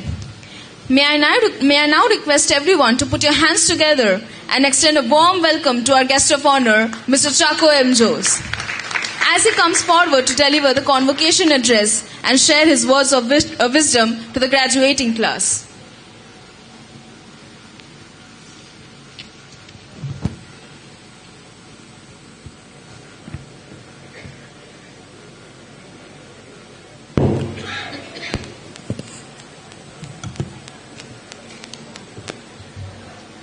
Respected dignitaries of XIME, which are on the dais.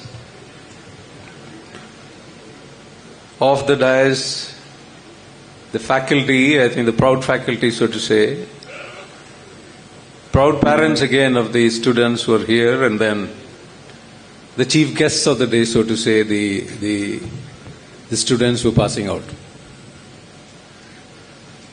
Now, warm greetings on your convocation day. Before that, let me just express our deep condolences to the XIME family and the loss of their patron and their founder. I had an opportunity to meet him once, I believe. Is looking at the photograph, I remember to have met him maybe about 4 or 5 years ago while I was at Kochi Refinery. Great to see now the bright minds, the clear-eyed, happy-looking set of people who are going out into the world now. A major milestone has been passed. And what do I say? I mean, 35 years in the corporate, but do I have the kind of knowledge and wisdom perhaps to share with you? Because it appears that the Gen Z knows most of the things that we have to say. And there is nothing, I think, technical or anything else I can talk about. But let me start with a few questions instead of maybe lecturing you guys. So let me ask you the first question. Why are you here? Will look like a dumb question. There are two ways of looking at it. One is, why are you here, sitting here, graduating? That's the way to look at it. Or more philosophically, you can ask about, why are you born? Why are you here in this world? What is your purpose?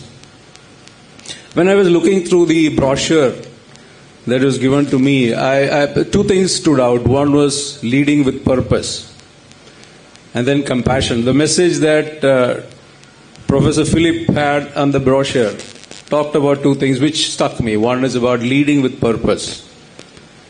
Other is about compassion. The question is, where is your purpose?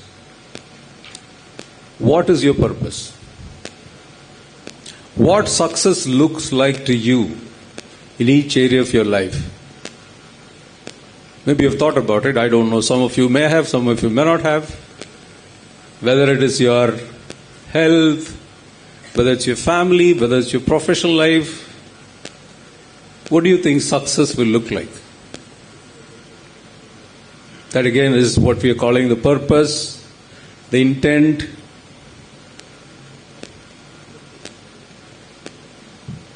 What do you want to create? Where do you want to be? Is it okay to sleepwalk through life? Take what comes along? Or is it good to have some purpose and intention behind the day-to-day life? The advantage of having an intention or purpose is that you respond positively to the opportunities that are coming your way.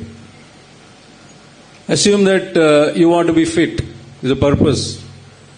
Suddenly there is an opportunity for a class or a gym or something, that's an opportunity opens up, you relate and perhaps you join. You would have never seen that opportunities had your intentions on success were not in place.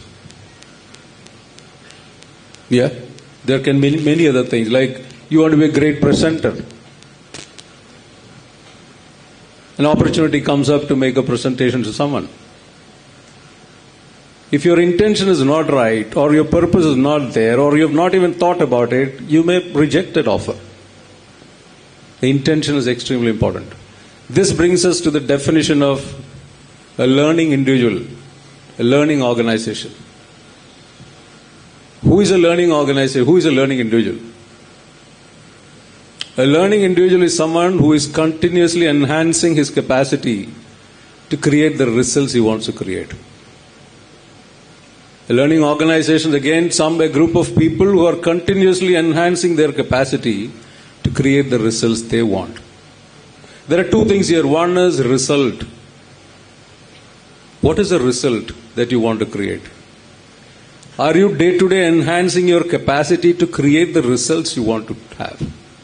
You want to be the chairman of a company. You want to be here and you know you are here. What are the capacities that are required to be created within you to get to that point is a learning individual. It's a day-to-day job. Every day of intentional living, acquiring skills, acquiring experience that are required to get there. Can I say that I want to be the chairman of Bharat Petroleum and I am just restricted myself to Kochi refinery? Is it possible? No.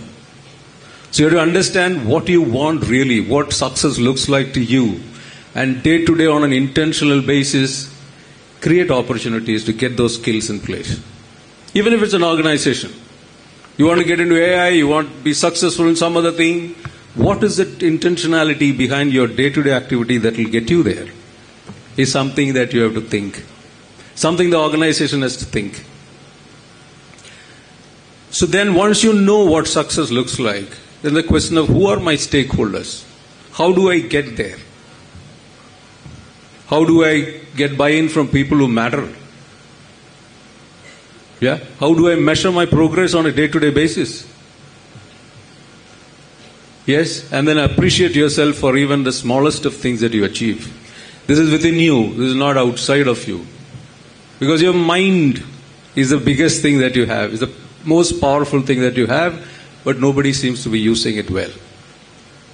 Everything that you see outside first was born inside of your head, between the ears. So unless you think and understand what you want to achieve, I think it may become next to impossible to even realize it. So the question is about having a vision of what you want to achieve, using your mind, the most powerful equipment that you have, to plan ahead, live intentionally so that you reach success. That's the first part of this. Now let me just take a pause and talk about my journey, perhaps. A little bit maybe of interest to you because you're also getting into corporate life. One thing that gave me a lot of advantage is I was never in a comfort zone in any of my jobs. I got into Kochi refinery. I was there initially in a regular job, so to say, in corporate planning as a planning engineer. Normally all chemical engineers go into plant, round the clock shift job. So I was happy I was escaping that, chemical engineer getting a general shift job. I was extremely happy, and day to day in Kochi, my own hometown, what more you want? But the company realized that this person being there may not be of great use to us in the long term. So in about 6-7 years, the longest I've had in my career so far of around 36 years or so, I spent my time in corporate planning, after which I was put to shifts. I was actually kicked to shifts. I didn't want to go because I was so happy doing general shift job. Looking back, that might have been one of those major events that would have happened if I had chosen to maybe resign because I don't want to be here in this company because I want to be in general shift, enjoy life a bit. But as here Mr. Anil was talking about, sometimes you have to choose that hard path to grow. I didn't know. I was kicked into shifts. I did 4 years of shifts, came out in technology, interacted with licenses, catalyst suppliers, great adventurous job. A lot of innovations happened. One thing I still remember is, in my management trainee period, I introduced a product to Kochi Refineries Limited. I'm just telling you where success can happen. That product was selling as petrol. I found that it can be sold as a paint thinner at higher margins. I still recall what the chairman had written on that proposal. Excellent proposal, merits vigorous implementation in the shortest possible time. I still remember that sentence because it's such a great pride for me. I have not even seen the chairman. I can see him at a distance but not even met him. The question is around impact. When you enter into a new arena, how do you grow? How do you differentiate yourself? I'm not talking about it that way. Little later on I will talk about it. So a lot of opportunity I had for getting diverse roles. When you're too comfortable, you know everything that you're doing, you must be worried because you're not growing.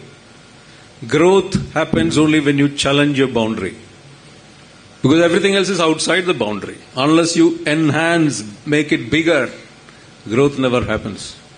So always be worried when you're in a rut of a comfort zone. I got an opportunity to work in Mumbai refinery. I took it because it is enhancing my capacity to create the results I want to create. That is what I am saying. Be intentional. I was also not very happy going to Bombay alone, without family, but I took it anyway. 3 years as head of technology.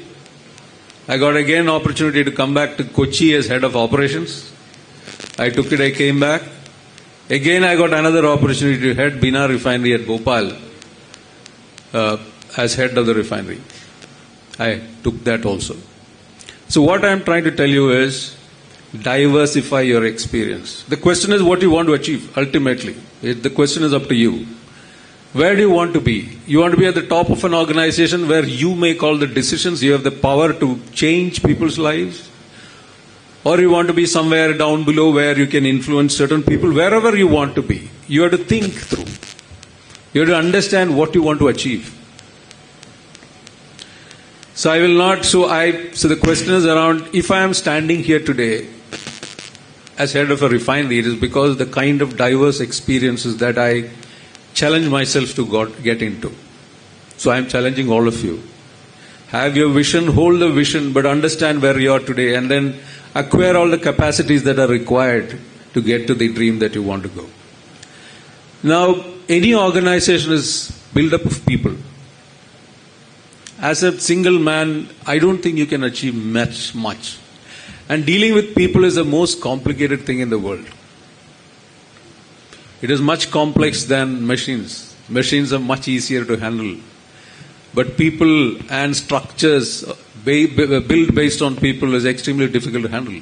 So I can give you 2-3 clues as to what to do about it. One is about accept everyone as they are. People are different.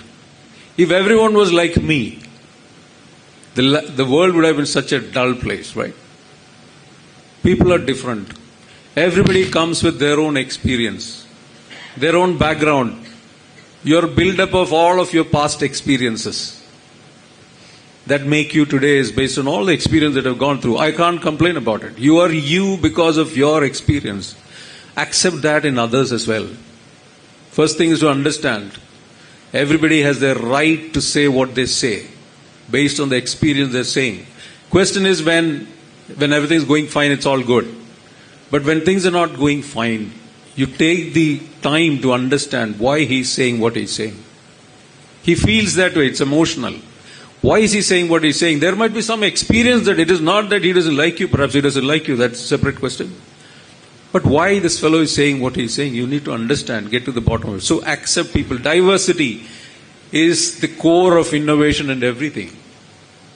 As you yourself are doing 50% diverse group here. It's a great thing. So accept everyone as they are because that is our strength. Because diverse opinions are our strength. But try and understand why this person is talking what he's saying. That is one thing to do. And then we are all brought up around advocacy. I speak for myself. I speak so strongly. It is like a win-lose game. Somebody must win and somebody must lose. I must win. So I am advocating all the time. That is how our academies and everywhere else we are brought up like that. As powerful advocates of what our point of view is. Great to some extent. When you get into people, when you need to get something done through people, advocacy, win-lose game may not work to that extent. Because you need to get things done through others. The question is then about inquiry. You inquire into what that person is trying to tell you. You appreciate what that person is trying to tell you. You assess where he is coming from. So you have to balance advocacy as well as inquiry. Then only let the best result win, let the best argument win. Take out the ego because we need the best thing to win. Right. Therefore try and see that you balance advocacy and inquiry while dealing with people. The last point on this is about we need to play many roles in a team. Sometimes we may have to lead. Sometimes we may have to follow. What does a follower do? He'll close out the topic. When I follow somebody, that closes that thing. You need an opposer. Why do you need an opposer? Opposer is required for correction. Opposition parties are there for correction. You also need a bystander. Why do you need a bystander? He'll give you different perspectives. So we need all of them in a particular team. You need a leader, you need a follower, you need a bystander, you need a opposer. But don't get stuck into one role. That's my limited point. Never get stuck. As a leader, all the time an opposer, you get branded. So try and contribute wherever you can through this 4 points I was talking about. Now, how do you create value? When you join an organization, one thing that everybody looks for is, you have to look at is the culture of the organization. You need to understand what is valued in that organization. What is considered great in an organization? What are the unwritten rules and norms in an organization before you start asserting yourself? You sit before you stretch a bit. I've had, in an international conference, I had a madam talking about her experience in Brazil, which is very informal culture.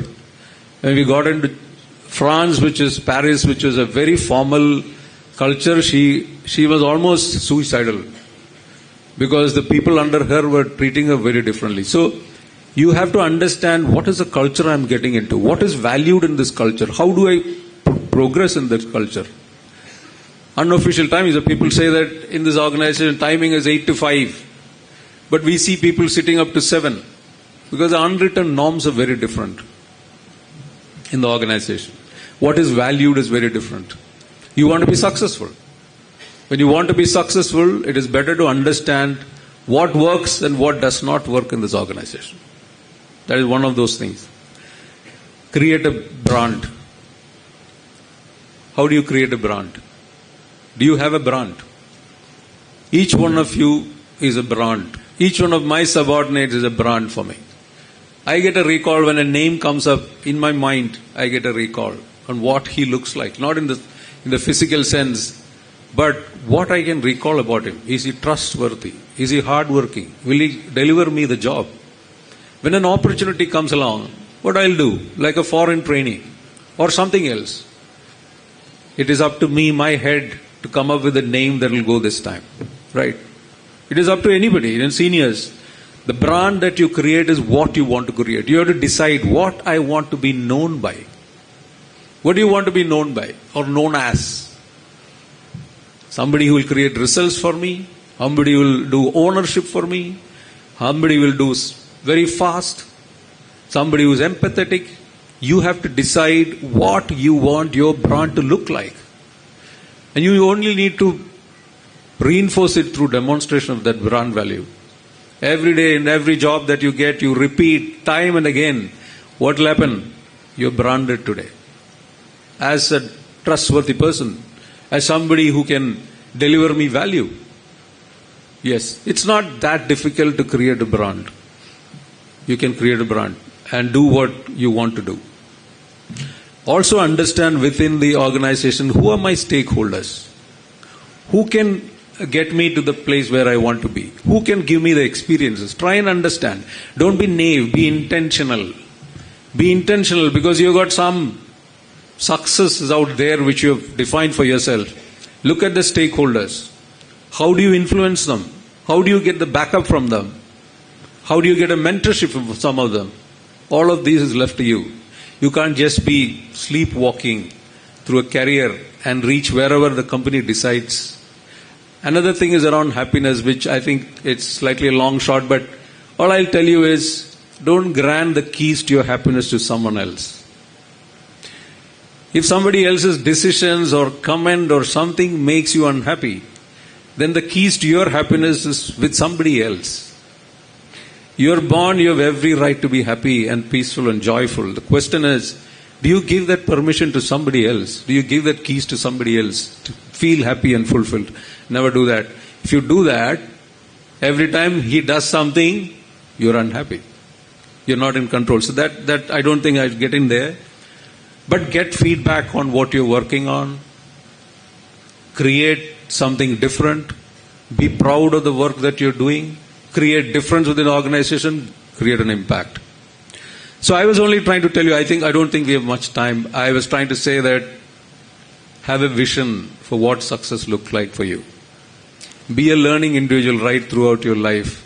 Because every day you take a step towards realizing what you really want. But you should know clearly what you want. It can change. It may undergo some process of change here and there based on what you experience. But then you recreate that. And do a purposeful, intentional living. Which most of us don't. I didn't for a long while. So do that. Then use your mind very well. Create the reality in your mind first, and it will naturally, you get an opportunity, you will get it. Leading others, a complex phenomena is leading others. Be compassionate. Go from your heart, you will not lose. If you go from your intelligence, people all have intelligence. Debates around intelligence doesn't work. Because he'll bounce it back to you with the same intelligence. Doesn't work. You would have seen in WhatsApp groups what is going on. The kind of intelligent debates that are happening. Because nobody appreciates it. If you need to influence somebody, heart is the place to go. You have to win him over. I don't think intelligence will work there at all. We talked about that. Then within an organization, how you're valued, you always review what I'm doing. Am I getting to where I want to be? Have a self-review of how much I've learned. Please do that so that you can progress. I think I've done enough talking. I'll just stop with a brief story. This story is adapted, so to say. There was a very rich farmer, olden days. He wanted to go on a long trip. So he called everybody of his subordinates and he gave them one gold coin. Everybody got a coin each. He went on a very long trip. When he came back, he asked everybody what has happened. The first one came and told him, "Sir, you gave me one gold coin. Here are 4 coins. I made it to work and this is 4. Another fellow came and said, "One you gave, I've got 3. Another person came and said, "Sir, I've lost it. I've lost it. I gambled, lost the entire money. There's nothing." Another person said, "I know you are a very hard taskmaster. I've dumped it somewhere under a carpet. Now here is your coin." Some of you may be familiar. Now the question to ask is, what did you do with the coin that God has given you? What did you do with the kind of power to create, or the ability, the gifts, the talents that God has given you? What did you do with that? Did you lose it? Did you bury it under the carpet? Did you make it 3 or 4 times? Did you give it back? What did you do? It's something for all of you to ponder. Thank you very much. Thank you, sir. Your address began with the need to introspect and understand what success looks like for each one of us, and later helped us understand how you grabbed every opportunity that came your way because you knew what success meant for you. Thank you for those insightful address. Now, may I invite XIME Kochi Chairman, Professor C.P. Ravindranathan, IFS retired, for the concluding remarks.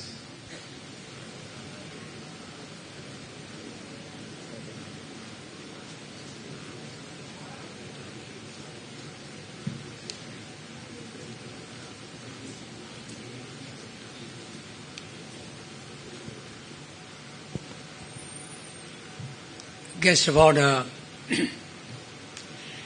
Mr. Chaco Jose, has a speech with an assortment of interesting ideas, passing from the concrete to the abstract with a remarkable ease. President Mr. Philip, a lively presentation as usual. Director Krishna, my Vice Chairman, Mr. V.O. Sebastian, who has unfailingly joined us, traveling all the way from Dubai. Thank you very much for that. Dean of Academics, Professor Soni Verghese. I will especially address Mr. P.C. Syriac, Chairman of our Chennai campus and a past President of XIME Society, and Mr. C. Ajayan, representative of the Kerala government on our Board of Governors. Now, dear members of the faculty and students, it is now the moment for me to make my concluding remarks. Needless to say, there will be no visualization of data, because I have no idea what I'm going to say myself. But one thing I'm very sure about, this is a time for me as chairman of the Kochi campus to extend my heartiest congratulations and best wishes to the outgoing students of the 12th batch. My joy in conveying my best wishes to them. He is enhanced by the presence of so many of the parents of our student body. I believe there are over 150 of them here, and their presence certainly invests this occasion with a special significance for us. On this occasion, of course, I painfully miss our founder, Prof.J. Philip, who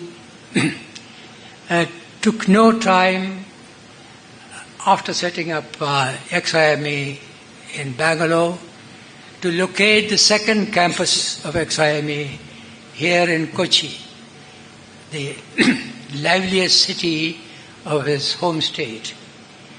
That was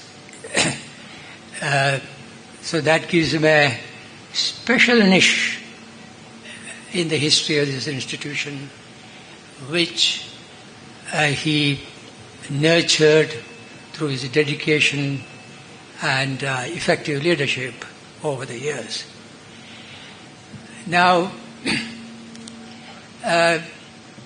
the outgoing students here, they have a lot to look back on at this moment. Of course, it is true that graduation is only a milestone in life's journey, as people say, but it's an important milestone.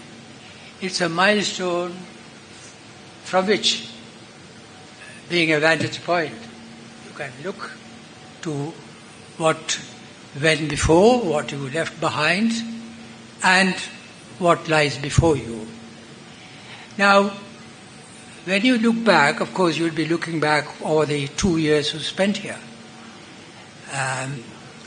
Now, management is supposed to be a way of finding the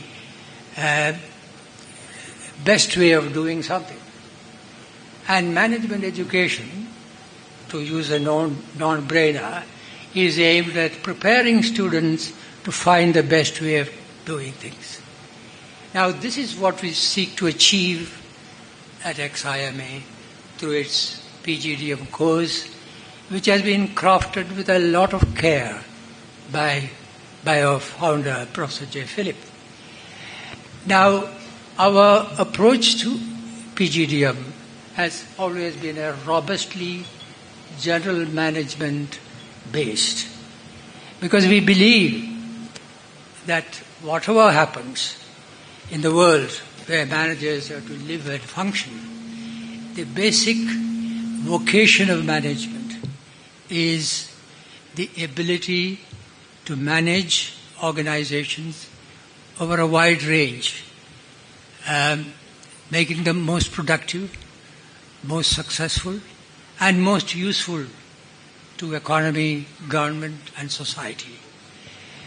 Now, that being the case, we have to give, we believe, a strong foundation in terms of knowledge. Of course, there's a lot today by way of knowledge, but there's no escaping the fact that there should be a knowledge base which will enable you to continue with lifelong learning. And then there is the aspect of skills. Nowadays, we are putting more and more emphasis on skills, rightly so.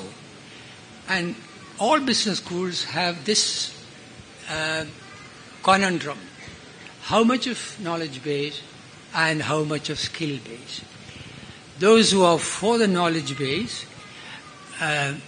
or those who are starting from the skill end first, which is now gaining ascendancy, those who are the advocates of skill, they will say, let's not make too much of the imperative of knowledge, because knowledge is these days there on the tap.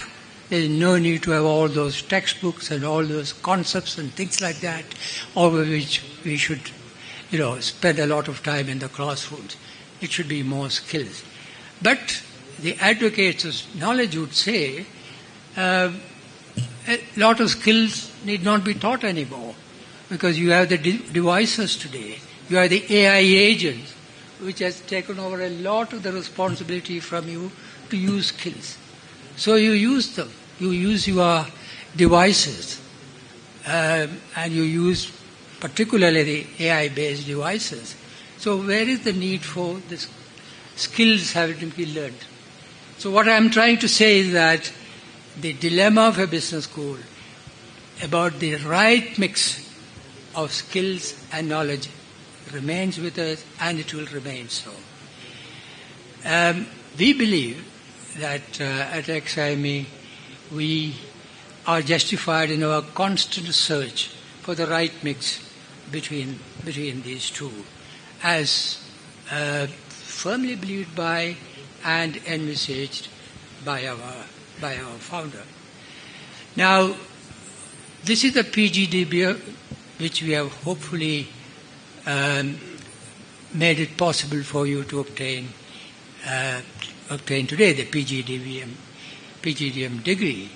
Now, with this, you face the prospect, as I said earlier, you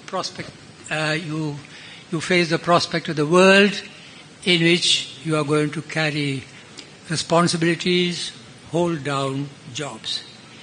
Now, you will find here perhaps being more tested than ever, both in terms of your knowledge and in terms of your skills.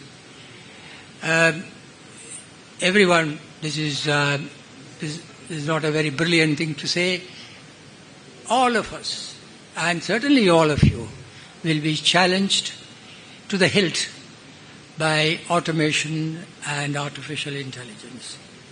There's no escaping that.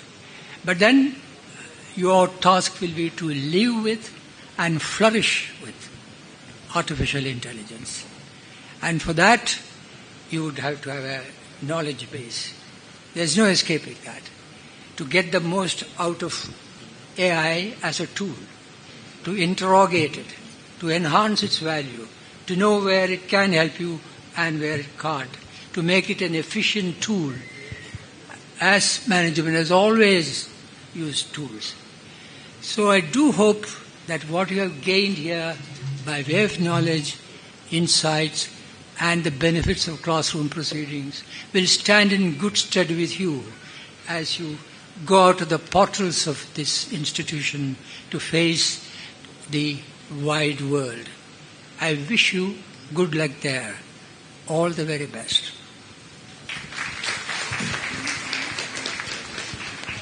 Thank you, sir. May I now request XIME Kochi Chairman, Professor C.P. Ravindranathan, IFS retired, to hand over the memento to a guest of honor.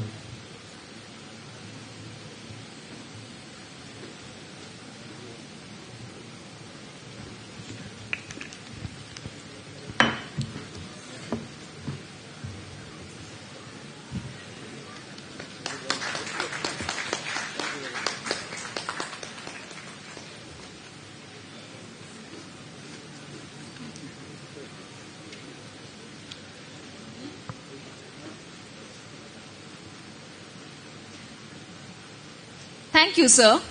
I now invite our valedictorian, Ms. Krishnendu Pillai of Batch-12, to give her impressions and share her experience of the 2-year PGDM program and to deliver the vote of thanks.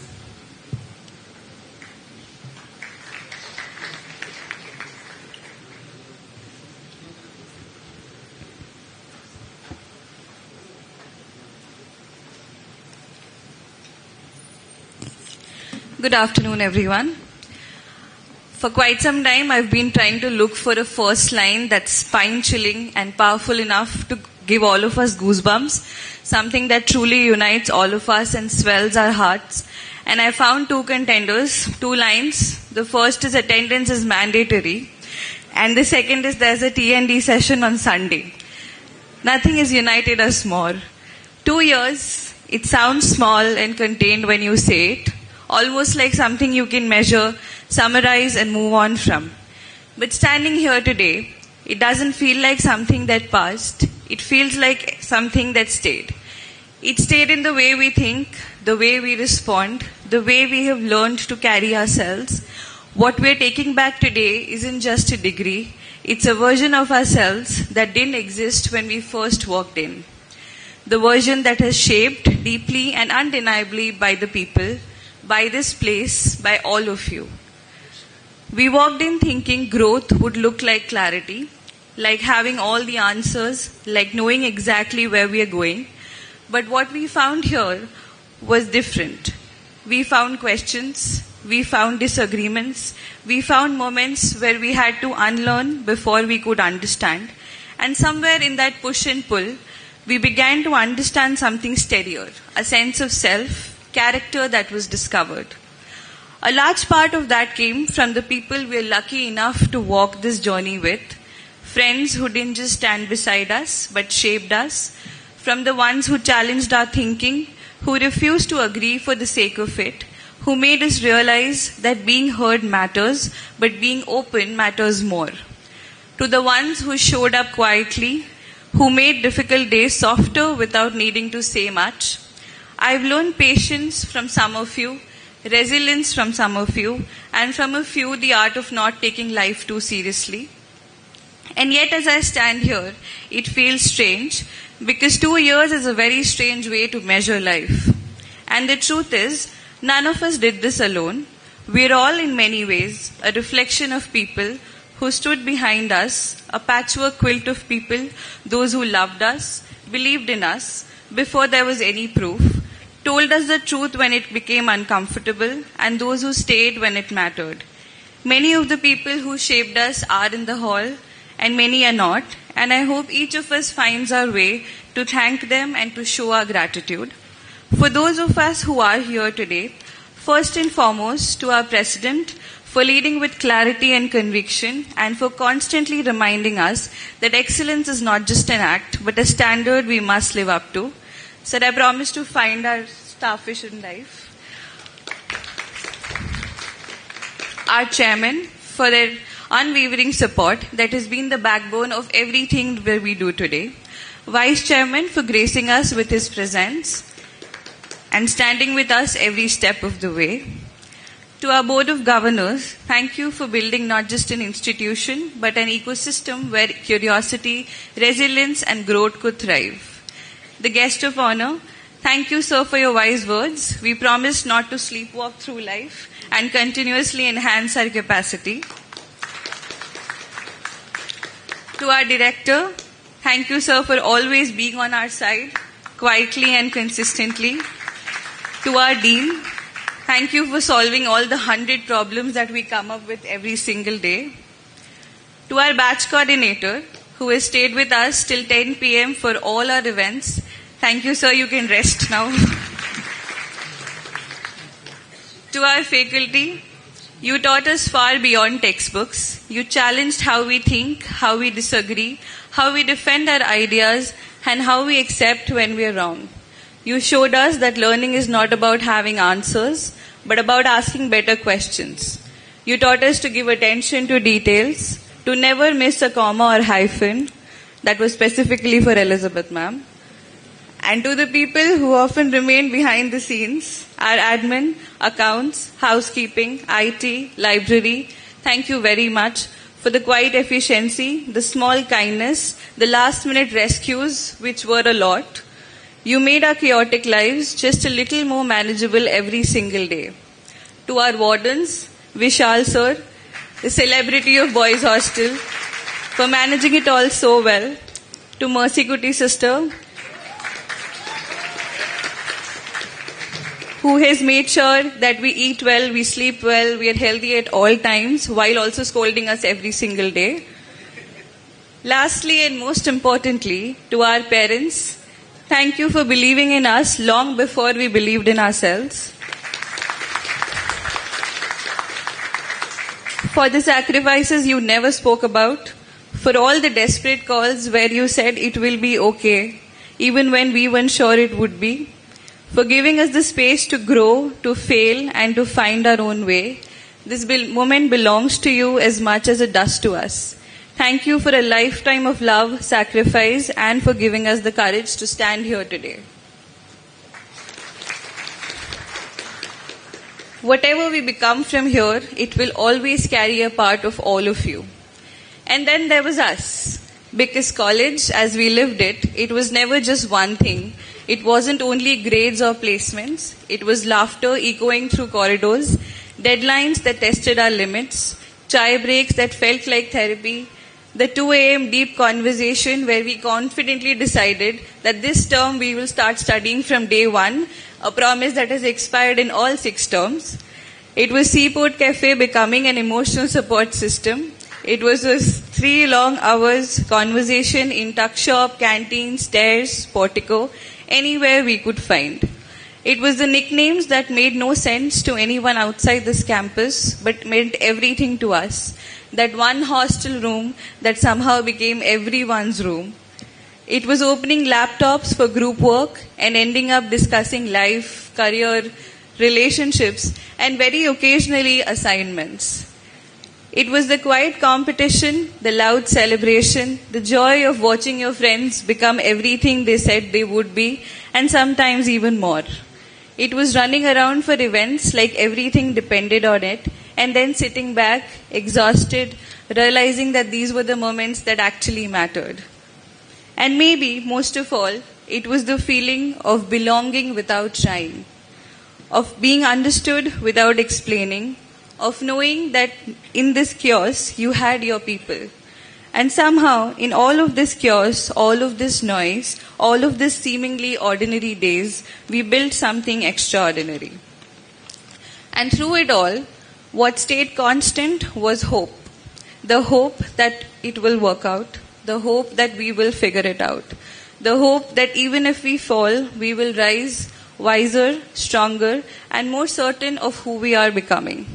Because let's be honest, just because we are graduates, it doesn't absolve us of anything. We will make mistakes. We will take the wrong turns, trust the wrong people, overthink, underthink, and sometimes lose our way. But hope is what will bring us back. Hope is what will remind us that growth is still underway even when it's not visible. Hope is what will allow us to begin again and again and again. Today is both a celebration and a quiet goodbye. The people we saw every day will now become people we make plans to see. The routines will fade, but the memories won't. As we walk out of this hall, not just as graduates, but as individuals stepping into a world that is uncertain, demanding, and ever-changing, let us carry this with us. May we always have the audacity to ask more from life, the hope to believe it's possible, and the gratitude to value what we already have. Because if these 2 years have taught us anything, it is this: we are capable of becoming more than what we once believed. And we move forward into boardrooms, ambitions, failures, successes, and everything in between. Let us not just aim to build successful lives, but meaningful ones. Lives that feel as extraordinary in depth as they look on the surface. If there's one thing I know for certain is this: no matter where life takes us, no matter how far we'll go, a part of us will always remain here, in these corridors, in these friendships, in these moments that shaped us, and that will always feel like something we can return to.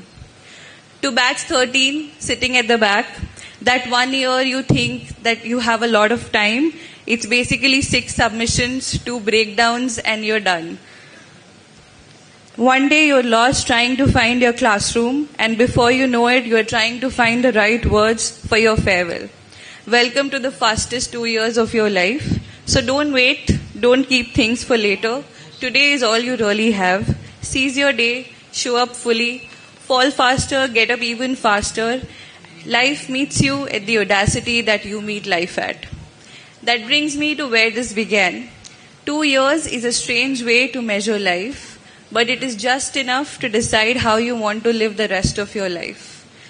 Congratulations, Batch 12. We did it. May you always become more than what you thought was possible. Thank you. Thank you, Krishnendu. That was such a lovely walk down the memory lane, and it really took all of us back. You spoke so genuinely, and it truly connected with everyone, especially the graduates. May I now request the chairman, XIME Kochi, to announce the closure of the ceremony.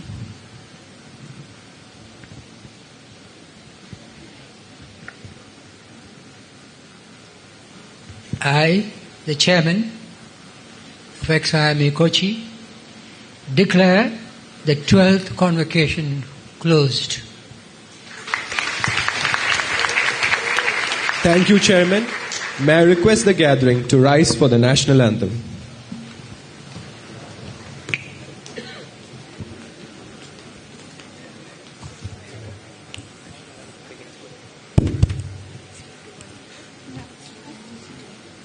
National anthem begins. Jana Gana मन अधिनायक जय हे भारत भाग्य विधाता पंजाब सिंध गुजरात मराठा द्राविड़ उत्कल बंगा विंध्य हिमाचल यमुना गंगा उच्चल जलधि तरंगा तब शुभ नामे जागे तब शुभ आशीष मांगे गाहे तब जय गाथा जन गण मंगल दायक जय हे भारत भाग्य विधाता जय हे जय हे जय हे जय जय जय जय हे जय Hind.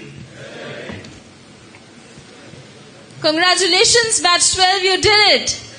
I request the audience to remain standing till the convocation procession leaves the hall to the ground floor for a group photograph. The procession will follow the following order. Everyone on the dais, followed by the faculty, and last but not the least, the stars of the day, the graduating students. A heartfelt thank you to the family members and friends of the graduating batch for being with us on this momentous day. Ladies and gentlemen, this is Kenny. This is Rashika, your host for the day, signing off and wishing you a wonderful day.